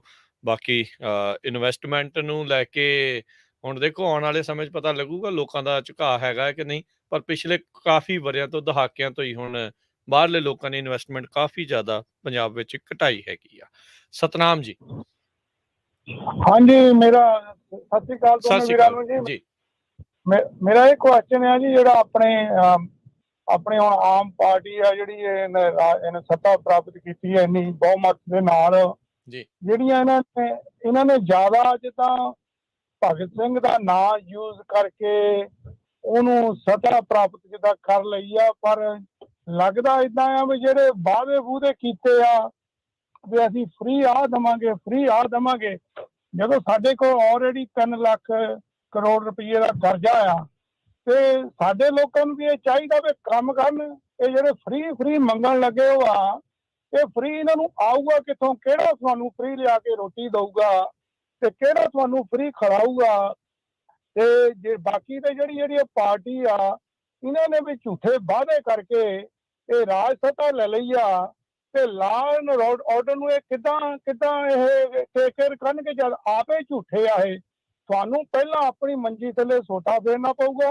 ਤੁਸੀਂ ਕੌਣ ਬੰਦੇ ਆ, ਤੁਸੀਂ ਕੀ ਕਰਨਾ ਚਾਹੁੰਦੇ? ਇਹਨਾਂ ਦੋਨਾਂ ਪਾਰਟੀਆਂ ਨੂੰ ਇਹਨਾਂ ਨੇ ਬਦਨਾਮ ਕਰਕੇ ਆਪ ਇਹਨਾਂ ਨੇ ਰਾਜ ਸੱਤਾ ਲੈ ਲਈ ਆ। ਅਕਾਲੀ ਦਲ ਵੀ ਪਾਰਟੀ ਕੋਈ ਮਾੜੀ ਨਹੀਂ ਹੈਗੀ, ਕੁਝ ਬੰਦੇ ਮਾੜੇ ਹੋਣਗੇ। ਅਕਾਲੀ ਦਲ ਪਾਰਟੀ ਵੀ ਚੰਗੀ ਆ, ਕਾਂਗਰਸ ਪਾਰਟੀ ਵੀ ਚੰਗੀ ਆ, ਪਰ ਉਹਨਾਂ ਵਿੱਚ ਬੰਦੇ ਮਾੜੇ ਹੋਣਗੇ। ਪਰ ਉਹਨਾਂ ਦੇ ਵਿੱਚ ਆਵਾਜ਼ ਤੇ ਉੱਠਦੀ ਆ, ਇਹਨਾਂ ਦੇ ਆਵਾਜ਼ 'ਚ ਆਵਾਜ਼ ਸਿਰਫ ਕੇਜਰੀਵਾਲ ਦੀ ਉੱਠਦੀ ਆ, ਹੋਰ ਕਿਸੇ ਦੀ ਆਵਾਜ਼ ਨਹੀਂ ਉੱਠਦੀ। ਭਗਵੰਤ ਮਾਨ ਨੂੰ ਬਣਾਇਆ ਹੈਗਾ, ਭਗਵੰਤ ਮਾਨ ਇੱਕ ਨਾਈਸ ਬੰਦਾ ਆ, ਪਰ ਭਗਵੰਤ ਮਾਨ ਨੂੰ ਐਡਮਿਨਿਸਟ੍ਰੇਸ਼ਨ ਚਲਾਉਣੀ ਨਹੀਂ ਆਉਂਦੀ। ਭਗਵੰਤ ਮਾਨ ਇਕੱਲਾ ਹੀ ਚਲਾਉਂਦਾ ਆ, ਉਹਨੂੰ ਕੇਜਰੀਵਾਲ ਚਲਾਉਂਦਾ ਆ। ਤੇ ਇਸ ਤਰ੍ਹਾਂ ਮਤਲਬ ਜੀ ਥੈਂਕ ਯੂ ਸਤਨਾਮ ਜੀ। ਸਮਝ ਸਵਾਲ ਤੇ ਹੈ ਨਹੀਂ ਕੋਈ ਸਰ ਦਾ, ਸਿਰਫ ਪੁਆਇੰਟ ਆਫ ਵਿਊ ਆ ਜੀ। ਬਿਲਕੁਲ ਉਦਾਂ ਦੇਖ ਲਓ ਵੀ ਹੁਣ ਬਾਦਲਾਂ ਵਾਲੀ ਪਾਰਟੀ ਦੇ ਵਿੱਚ ਦੇਖ ਲਓ ਕਿਹਦੀ ਆਵਾਜ਼ ਸੁਣਦੇ ਆ। ਇਸ ਤੋਂ ਇਲਾਵਾ ਹੁਣ ਉਹ ਇੰਨਾ ਕੁ ਤਾਂ ਹੁਣ ਲੋਕੀ ਵੀ ਜਿਹੜਾ ਜਾਣਦੇ ਹੀ ਆ। ਸੋ ਉਹਨਾਂ ਨੂੰ ਇੰਨਾ ਚਿਰ ਮੌਕਾ ਮਿਲਿਆ। ਹੁਣ ਇਹ ਆ ਵੀ ਹੁਣ ਸੱਤਾ ਤਾਂ ਇਹਨਾਂ ਨੂੰ ਮਿਲ ਗਈ, ਹੁਣ 5 ਸਾਲ ਦਾ ਵਕਤ ਆ। ਦੇਖੋ ਕਿੰਨਾ ਸਮਾਂ ਕੱਢਦੇ ਆ, ਕਿੰਨਾ ਸਮਾਂ ਇਹ ਰਹਿੰਦਾ ਆ। ਮੌਕਾ ਤਾਂ ਇਹਨਾਂ ਨੂੰ ਹੁਣ ਦੇ ਦਿੱਤਾ ਹੈ, ਹੁਣ ਥੋੜਾ ਜਿਹਾ ਤਾਂ ਇੰਤਜ਼ਾਰ ਵੀ ਕਰਨਾ ਪਊਗਾ ਕਿੱਦਾਂ ਆ। ਪਰ ਹੋਰ ਕੋਈ ਚਾਰਾ ਵੀ ਹੈ ਨਹੀਂ ਰਾਜ ਕਰਨਵੀਰ ਸਿੰਘ ਜੀ। ਕੀ ਹੁਣ ਸੋਟਾ ਤੇ ਮਾਰਨੋਂ ਰਹੇ ਇਹਨਾਂ ਨੂੰ? ਹੁਣ ਹੋਰ ਚਾਰਾ ਕੀ ਹੈ? ਜਿਵੇਂ ਕਿ ਨਾ ਉਹ ਮਤਲਬ ਕਿ ਬਈ ਹੁਣ ਜਦੋਂ ਉਖਲੀਆਂ 'ਚ ਸਿਰ ਦਿੱਤਾ ਤੇ ਮੋਹਲਿਆਂ ਤੋਂ ਕੀ ਡਰਨਾ, ਜਦੋਂ ਹੋ ਹੀ ਗਿਆ। ਹੁਣ ਜਦੋਂ ਉਹਨਾਂ ਨੂੰ ਮੈਂਡੇਟ ਦੇ ਦਿੱਤਾ ਜਨਤਾ ਨੇ ਇੱਕ ਤਰਫਾ, ਤੇ ਬਈ ਹੁਣ ਕੁਛ ਨਹੀਂ ਹੈ ਕੀਤਾ ਜਾ ਸਕਦਾ। ਹੁਣ ਤੇ ਇਹ ਆ ਕਿ ਪਬਲਿਕ ਪ੍ਰੈਸ਼ਰ ਗਰੁੱਪ ਬਣ ਕੇ ਕੰਮ ਕਰਦੀ ਰਹੇ ਤੇ ਉਹਨਾਂ ਨੂੰ ਕਿਤੇ ਨਾ ਕਿਤੇ ਇੱਕ ਦਬਾਅ ਹੇਠ ਲਿਆ ਕੇ ਅੱਛੇ ਫੈਸਲੇ ਉਹਨਾਂ ਤੋਂ ਕਰਵਾ ਲਏ ਜਾਣ, ਆਹੀ ਬਚਦਾ ਹੈ। ਜੀ ਬਿਲਕੁਲ ਬਿਲਕੁਲ, ਜਨਤਾ ਦਾ ਕੰਮ ਇਹ ਆ ਵੀ ਆਪਣੀ ਜਿਹੜੀ ਬਣਵਾਈ ਗਈ ਸਰਕਾਰ ਆ ਉਤੋਂ ਉਹਨੂੰ ਸਹੀ ਰਾਹ ਦੇ ਉੱਤੇ ਜਿਹੜਾ ਉਹ ਤੋਰ ਕੇ ਰੱਖਣਾ ਆ। ਗੁਰਪ੍ਰੀਤ ਜੀ ਸਤਿ ਸ਼੍ਰੀ ਅਕਾਲ ਦੋਨੋਂ ਵੀਰਾਂ ਨੂੰ। ਸਤਿ ਸ਼੍ਰੀ ਅਕਾਲ ਜੀ। ਸਤਿ ਸ਼੍ਰੀ ਅਕਾਲ ਜੀ। ਹਾਂਜੀ ਮੇਰਾ ਸਵਾਲ ਇਹ ਸੀਗਾ ਜੀ ਵੀ ਆਪਣੇ ਸੋਸ਼ਲ ਮੀਡੀਆ ਤੇ ਇੱਕ ਵੀਡੀਓ ਵਾਇਰਲ ਹੋ ਰਹੀ ਹੈ, ਡੀਐਸਪੀ ਆਪਣਾ ਗੁਰਮੀਤ ਸਿੰਘ ਸੀਗਾ ਜੀ ਚੰਨੀ ਸਾਹਿਬ ਦੀ ਸਰਕਾਰ ਵੇਲੇ, ਤੇ ਨੌਕਰੀਆਂ ਮੰਗ ਰਹੇ ਅਧਿਆਪਕਾਂ ਦੇ ਉਹਨੇ ਤਸ਼ੱਦਦ ਕੀਤਾ ਸੀ, ਉਹਦੇ ਕੋਈ ਕਾਰਵਾਈ ਹੋ ਰਹੀ ਹੈ ਤੇ ਨਹੀਂ? ਮਤਲਬ ਇੱਕ ਇਹ ਸਵਾਲ ਹੈ। ਦੂਜਾ ਸਵਾਲ ਇਹ ਨਹੀਂ, ਮੈਨੂੰ ਨਹੀਂ ਪਤਾ ਸਰ, ਉਹਦੇ ਬਾਰੇ ਮੈਨੂੰ ਨਹੀਂ ਪਤਾ। ਉਹਦੇ ਬਾਰੇ ਤੇ ਬਥੇਰਾ ਕੁਛ ਹੁੰਦਾ ਹੈ ਕਿ ਉਹਨੂੰ ਜੇ ਇਹਨਾਂ ਨੇ ਬਚਾਇਆ ਜਾਂ ਮਤਲਬ ਕਿ ਇਸ ਸਰਕਾਰ ਨੇ ਕੁਛ ਨਹੀਂ ਕੀਤਾ, ਪਰ ਐਕਚੁਅਲ ਦੇ ਵਿੱਚ ਮੇਰੇ ਕੋਲ ਉਹਦਾ ਕੋਈ ਵੀ ਪੁਖਤਾ ਜੇ ਕਹੀਏ ਤਾਂ ਸਬੂਤ ਨਹੀਂ ਹੈਗਾ ਕਿ ਉਹ ਕਿੱਥੇ ਆ, ਕੀ ਕਾਰਵਾਈ ਹੋਈ ਆ। ਸੋ ਇਸ ਕਰਕੇ ਮਾਫੀ ਚਾਹੁੰਦੇ ਜੀ। ਅਗਲੀ ਗੱਲ ਕਿਹੜੀ ਸੀ ਤੁਹਾਡੀ ਗੁਰਪ੍ਰੀਤ ਜੀ? ਦੂਜਾ ਸਵਾਲ ਇਹ ਸੀਗਾ ਜੀ ਆਪਣਾ ਦਰਬਾਰ ਸਾਹਿਬ ਦੇ ਵਿੱਚ ਜੋ ਬੰਦੇ ਨੇ ਬੇਅਦਬੀ ਕਰੀ ਸੀਗੀ ਤੇ ਉਹਦਾ ਉੱਥੇ ਪਤਾ ਮਤਲਬ ਹੋ ਗਿਆ ਸੀ, ਡੈਥ ਹੋ ਗਈ ਸੀ, ਤੇ ਚੰਨੀ ਸਾਹਿਬ ਦੀ ਸਰਕਾਰ ਨੇ ਕਿਹਾ ਸੀਗਾ ਵੀ ਸਿੱਟ ਬਣਾਈ ਸੀਗੀ 24 ਘੰਟਿਆਂ ਦੇ ਵਿੱਚ ਵੀ ਸਾਨੂੰ ਦਿਓ ਰਿਪੋਰਟ, ਵੀ ਉਹਦੀ ਕਾਰਵਾਈ ਬਸ ਠੱਪ ਹੋ ਗਈ। ਇਹਨਾਂ ਨੇ ਠੰਡੇ ਵਾਸਤੇ ਪਤਾ ਨਹੀਂ ਕਿ ਉਹ ਚੱਲ ਰਹੀ ਹੈ ਕੋਈ ਛਾਣਬੀਨ ਹੋ ਰਹੀ ਹੈ? ਇਹੀ ਸਵਾਲ ਜੀ, ਧੰਨਵਾਦ। ਨਹੀਂ ਦੇਖੋ ਜੀ, ਕੋਈ ਜਾਂਚ ਪੜਤਾਲ ਜਿਹੜੀ ਆ ਕੋਈ ਸਿਰੇ ਨਹੀਂ ਲੱਗਦੀ ਹੁੰਦੀ ਇੱਥੇ ਜੀ। ਉਹ ਤਾਂ ਸਿਰਫ ਇੱਕ ਜਿੱਦਾਂ ਕਹਿ ਲਓ ਕਿ ਐਵੇਂ ਅੱਖਾਂ ਠੰਡੀਆਂ ਕਰਨ ਦਾ ਮਸਲਾ ਹੁੰਦਾ।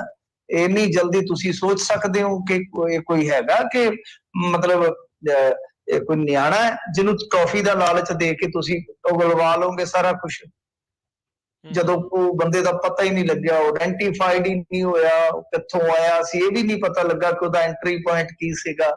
ਸੋ ਫੇਲ ਹੋ ਗਏ ਸੀਗੀ। ਉਹ ਜਿਹੜੀ ਦਾਵਾ ਇਹਨਾਂ ਨੇ ਕੀਤਾ ਸੀ, ਉਹ ਦਾਅਵੇ ਵਾਲੀ ਗੱਲ ਫੇਲ ਹੋ ਗਈ ਸੀ ਇਹਨਾਂ ਦੀ ਕਿ ਵਿਦਿਨ 24 ਆਵਰ ਅਸੀਂ ਏਦਾਂ ਕਰ ਦਿਆਂਗੇ। ਬਥੇਰੇ ਦਾਅਵੇ ਹੁੰਦੇ। ਤੁਹਾਨੂੰ ਯਾਦ ਹੋਏਗਾ ਜਦੋਂ ਬੇਅਦਬੀ ਦਾ ਮਾਮਲਾ ਪਹਿਲਾਂ ਵਾਪਰਿਆ ਸੀ ਤੇ ਇਹਨਾਂ ਨੇ ਜਸਟਿਸ ਜੋਰਾ ਸਿੰਘ ਕਮਿਸ਼ਨ ਬਿਠਾਇਆ ਸੀਗਾ। ਇਹਨਾਂ ਨੇ ਕਿਹਾ ਸੀਗਾ ਕਿ 15 ਦਿਨਾਂ ਚ ਅਸੀਂ ਸਭ ਕੁਝ ਕਰ ਦਿਆਂਗੇ, ਤੇ ਮੈਨੂੰ ਲੱਗਦਾ 15 ਸਾਲਾਂ ਚ ਨਹੀਂ ਹੋਣਾ। ਜੀ। ਆਪਣੇ ਅਗਲੇ ਕਾਲਰ ਨੇ ਸੁਖਦੇਵ ਜੀ। ਸੁਖਦੇਵ ਜੀ। ਹੈਲੋ ਜੀ, ਸਤਿ ਸ਼੍ਰੀ ਅਕਾਲ ਜੀ। ਸਤਿ ਸ਼੍ਰੀ ਅਕਾਲ ਜੀ। ਹਾਂਜੀ, ਇਹ ਆਪਣਾ ਮਿੰਟੂ ਜੀ ਕਹਿੰਦੇ ਸੀ ਵੀ ਉਹ ਅਦਾਲਤਾਂ ਦੇ ਵਿੱਚ ਆ ਤੇ ਪ੍ਰਧਾਨ ਮੰਤਰੀ ਵੀ ਕੁਛ ਨਹੀਂ ਕਰ ਸਕਦਾ, ਪਰ ਅਦਾਲਤਾਂ ਦੇ ਵਿੱਚ ਕੇਸ ਤਾਂ ਪੁਲਿਸ ਨੇ ਬਣਾ ਕੇ ਗਾਂ ਪੇਸ਼ ਕਰਨੇ ਹੁੰਦੇ ਆ ਨਾ, ਇਹਨਾਂ ਨੇ ਕਿਹੜਾ ਬਾਹਰਲੀ ਕੰਟਰੀ ਚੋਂ ਲੈ ਆਉਂਦੇ ਹੁੰਦੇ ਆ। ਤੇ ਇਸ ਕਰਕੇ ਮੇਰਾ ਤਾਂ ਖਿਆਲ ਹੈ ਵੀ ਜਿੰਨੀਆਂ ਇਨਕੁਆਰੀਆਂ ਇਹਨਾਂ ਨੇ ਹੁਣ ਦੁਬਾਰਾ ਦੂਜੀ ਤੀਜੀ ਵਾਰੀ ਹੋ ਰਹੀਆਂ, ਇਹਨਾਂ ਦਾ ਕੁਛ ਨਹੀਂ ਨਿਕਲਣਾ ਗਾ, ਕਿਉਂਕਿ ਅਫਸਰਸ਼ਾਹੀ ਤਾਂ ਉਹੀ ਹੈ ਨਾ ਜੀ, ਕਿਵੇਂ ਨਾ ਕਿਵੇਂ ਇਹਨਾਂ ਦੀਆਂ ਤਾਰਾਂ ਜੁੜੀਆਂ ਹੁੰਦੀਆਂ। ਅੱਗੇ ਉਹ ਜਿਹੜਾ ਆਪਣਾ CBI ਦਾ ਡਾਇਰੈਕਟਰ ਸੀਗਾ, ਉਹ ਆਪਣੇ ਇੱਧਰ ਮੋਗੇ ਜੀਰੇਵਾਲ ਦਾ ਸੀ, ਮੈਂ ਨਾਂ ਭੁੱਲ ਗਿਆ, ਉਹ ਇਹਦੀ ਮੈਂ ਇੰਟਰਵਿਊ ਸੁਣੀ ਇੱਥੇ ਰਿਟਾਇਰਮੈਂਟ ਤੋਂ ਬਾਅਦ, ਤੇ ਉਹ ਕਹਿੰਦਾ ਮੈਨੂੰ ਆਈ ਕਿ ਗੁਜਰਾਲ ਨੇ ਕਿਹਾ ਵੀ ਆ ਫਾਈਲ ਮੈਂ ਇੱਥੇ ਆ ਮੇਰੇ ਕੋਲ ਆਈ ਇਨਕੁਆਰੀ ਵਾਸਤੇ। ਉਹ ਕਹਿੰਦਾ ਵੀ ਠੀਕ ਹੈ, ਇਹਨੂੰ ਤੂੰ ਬੰਦ ਕਰ ਦੇ, ਹਲੇ ਫਿਰ ਦੇਖਾਂਗੇ। ਉਹ ਕਹਿੰਦਾ ਨਹੀਂ ਜੀ, ਇਹ ਤੇ ਪ੍ਰੈਸ਼ਰ ਬਹੁਤ ਪੈ ਰਿਹਾ। ਉਹ ਕਹਿੰਦਾ ਤੈਨੂੰ ਪ੍ਰਧਾਨ ਮੰਤਰੀ ਮੈਂ ਕਹਿੰਦਾ ਮੈਂ ਤੈਨੂੰ ਕਹਿ ਰਿਹਾ। ਉਹਦੀ ਇੱਥੇ ਇੰਟਰਵਿਊ ਸੀ। ਮਤਲਬ ਇਹੋ ਜਿਹਾ ਤਾਂ ਹਾਲ ਆ ਪ੍ਰਧਾਨ ਮੰਤਰੀ ਦੇ ਲੈਵਲ। ਸਰ ਮੇਰੀ ਗੱਲ ਸੁਣੋ, ਗੱਲ ਸੁਣੋ, ਸਾਰਾ ਕੁਝ ਹੁੰਦਾ ਹੈ, ਪਰ ਗੱਲ ਇਹ ਆ, ਮੈਂ ਇਹ ਕਹਿ ਰਿਹਾ ਕਿ ਅਦਾਲਤ ਦੇ ਥਰੂ ਫੈਸਲਾ ਹੋਏਗਾ। ਮੁੱਖ ਮੰਤਰੀ ਕੋਈ ਆਰਡਰ ਨਹੀਂ ਪਾਸ ਕਰ ਸਕਦਾ ਸਰ। ਜਿੱਥੇ ਅਦਾਲਤ ਦੇ ਵਿੱਚ ਜਿਹੜੇ ਸੁਣਵਾਈ ਮਾਮਲਾ ਹੈ, ਅਦਾਲਤ ਦੇ ਥਰੂ ਤਾਂ ਕੁਝ ਵੀ ਹੋਵੇ ਉਹ ਮੰਨਣਯੋਗ ਹੁੰਦਾ ਹੈ। ਜਦ ਪੁਲਿਸ ਨੇ ਚਾਰਜ ਸ਼ੀਟ ਫਾਈਲ ਕਰ ਦਿੱਤੀ, ਉਹ ਇਨਵੈਸਟੀਗੇਸ਼ਨ ਹੁੰਦੀ ਹੈ police the sir. So please ਮਤਲਬ ਕਿ ਮੈਂ ਤੁਹਾਡਾ ਸਤਿਕਾਰ ਕਰਦਾ, ਰਿਗਾਰਡ ਕਰਦਾ ਹਰੇਕ ਕਾਲਰ ਦਾ, ਚਾਹੇ ਉਹ ਆਲੋਚਨਾਤਮਕ ਹੋਵੇ ਸਕਾਰਾਤਮਕ ਹੋਵੇ। ਮੈਨੂੰ ਕਦੇ ਵੀ ਉਸ ਚੀਜ਼ ਦਾ ਕੋਈ ਨਹੀਂ ਹੋਇਆ, ਮਲਾਲ ਨਹੀਂ ਹੈ, ਪਰੰਤੂ ਪ੍ਰੋਸੀਜਰ ਨੂੰ ਫੋਲੋ ਕਰੋ। ਉਹਨੂੰ ਸਮਝੋ ਕਿ ਜਿਹੜਾ ਮਾਮਲਾ ਜਿਹੜੇ ਸੁਣਵਾਈ ਹੈ ਉਹ ਕੋਰਟ ਦੇ ਥਰੂ ਹੀ ਹੋ ਸਕਦਾ ਆ। ਕਿਵੇਂ ਤੁਸੀਂ ਮੈਨੂੰ ਦੱਸੋ ਕਿਹੜੇ ਸੰਵਿਧਾਨ ਦੇ ਕਾਇਦੇ ਦੇ ਮੁਤਾਬਕ ਤੁਸੀਂ ਕਹੋਗੇ ਕਿ ਮੋਦੀ ਫੈਸਲਾ ਕਰੇ? ਦੱਸੋ ਮੈਨੂੰ, ਕੋਈ ਹੈ ਸੰਵਿਧਾਨ ਦੀ ਧਾਰਾ ਕਿ ਉਹ ਕਹਿੰਦੇ ਕਿ ਨਹੀਂ ਪਾਸੇ ਵੀ ਅਦਾਲਤ, ਇੱਥੇ ਮੇਰਾ ਦਰਬਾਰ? ਇਹ ਦੇਵਾ ਕੀ ਅਦਾਲਤ ਨਹੀਂ ਲੱਗਦੀ, ਸੰਨੀ ਦਿਓਲ ਵਾਲੀ ਨਹੀਂ ਲੱਗਦੀ। ਇੱਥੇ ਜਿਹੜੀ ਇਹ ਕਾਨੂੰਨ ਦੀ ਅਦਾਲਤ ਹੈ, ਜਦੋਂ ਚਾਰਜ ਸ਼ੀਟ ਫਾਈਲ ਹੋਗੀ ਫਿਰ ਉਹਨਾਂ ਨੇ ਨਿਬੇੜਨਾ। ਉਹ ਨਿਬੇੜਦੇ ਕਿੱਦਾਂ, ਕਿਸ ਪੱਖ ਚ ਨਿਬੇੜਦੇ, ਇਹ ਨਹੀਂ ਮੈਂ ਕਹਿੰਦਾ। ਮੈਂ ਕਹਿੰਦਾ ਕਿ ਉਹਦਾ ਫੈਸਲਾ ਅਦਾਲਤ ਨੇ ਹੀ ਕਰਨਾ ਹੁੰਦਾ ਸਰ। ਜੀ। ਤਾਰਾਂ ਭਾਵੇਂ ਉਹ ਪਿੱਛੋਂ ਖਿੱਚ ਦੇਣ, ਉਹ ਵੱਖਰੀ ਗੱਲ ਆ, ਆਪਾਂ ਦੇਖਿਆ ਹੀ ਸੀਗਾ ਜਦੋਂ। ਨਹੀਂ, ਮੈਂ ਕੋਈ ਉਹਦੇ ਤੇ ਕੋਈ ਮੈਂ ਟਿੱਪਣੀ ਨਹੀਂ ਕੀਤੀ ਸਰ। ਨਾ ਮੈਂ ਕਿਸੇ ਨੂੰ ਡਿਫੈਂਡ ਕਰਦਾ ਸਿਸਟਮ ਦੇ ਵਿੱਚ, ਨਾ ਹੀ ਮੈਂ ਕੋਈ ਵਾਹੀਆਤ ਟਿੱਪਣੀ ਕਰਦਾ ਹੁੰਦਾ ਕਿ ਮੈਂ ਕਿਸੇ ਚੀਜ਼ ਨੂੰ, ਕਿਸੇ ਤੱਥ ਨੂੰ ਸਟੈਬਲਿਸ਼ ਕਰਾਂ। ਇੱਥੇ ਬੈਠੇ ਆ, ਕਈ ਵਾਰ ਕੀ ਆ ਕਿ ਕੋਰਟਾਂ ਦੇ ਉਲਟ ਜੇ ਤੁਸੀਂ ਕੋਈ ਤੱਥਹੀਨ ਬਿਆਨਬਾਜ਼ੀ ਕਰੋਗੇ, ਉਹ ਅਗਲੇ ਲੱਭਦੇ ਹੁੰਦੇ ਆ, ਉਹ ਦਵਾ ਦਾ ਰੱਸਾ ਪਾ ਦੇਣਗੇ ਗਿੱਟੇ ਨੂੰ, ਤੇ ਆਜਾ ਪੁੱਤਰ ਆਜਾ। ਤੈਨੂੰ ਤਾਂ ਡੀਕਦੇ ਆ। ਥੈਂਕ ਯੂ ਜੀ। ਅਗਲੇ ਕਾਲਰ ਨੇ ਜੀ ਜੱਗਾ ਜੀ।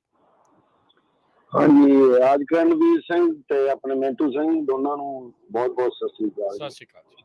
ਸਤਿ ਸ਼੍ਰੀ ਅਕਾਲ ਸਰ, ਸਤਿ ਸ਼੍ਰੀ ਅਕਾਲ। ਮੇਰਾ ਤਾਂ ਜੀ ਗੁਰਬਾਣੀ ਦੇ ਮੁਤਲਕ ਸਵਾਲ ਆ ਕਿ ਜਿੱਦਾਂ ਇਸ ਵੇਲੇ ਜਿੱਦਾਂ ਕੌਮ ਆ ਮਤਲਬ ਦੁਬਿਧਾ ਦੇ ਵਿੱਚ ਹੈਗੀ ਆ। ਕੋਈ ਕਹਿੰਦਾ ਵੀ ਉੱਥੋਂ ਰਿਲੇ ਹੋਣਾ ਚਾਹੀਦਾ ਮਤਲਬ ਦੂਜੇ ਬੰਦਿਆਂ ਤੋਂ, ਇਹਨਾਂ ਤੋਂ PTC ਤੋਂ, ਬੱਕਰਿਆਂ ਤੋਂ।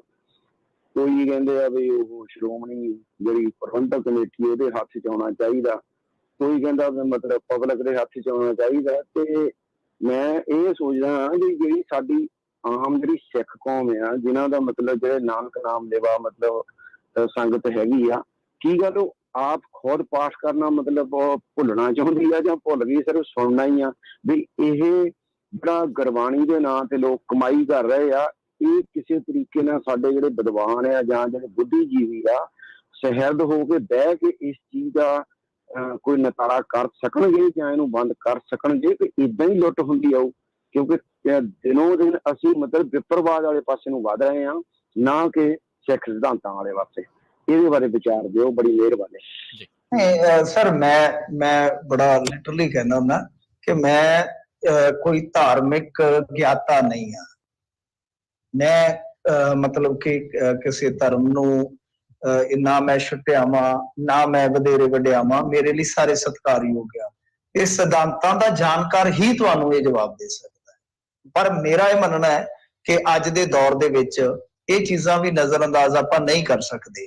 ਬਹੁਤ ਸਾਰੇ ਲੋਕ ਅੱਜ ਮੋਬਾਈਲ ਦੇ ਥਰੂ ਵੀ ਤੁਸੀਂ ਦੇਖਿਆ ਕਿ ਉਹ ਪਾਠ ਕਰਦੇ ਨੇ।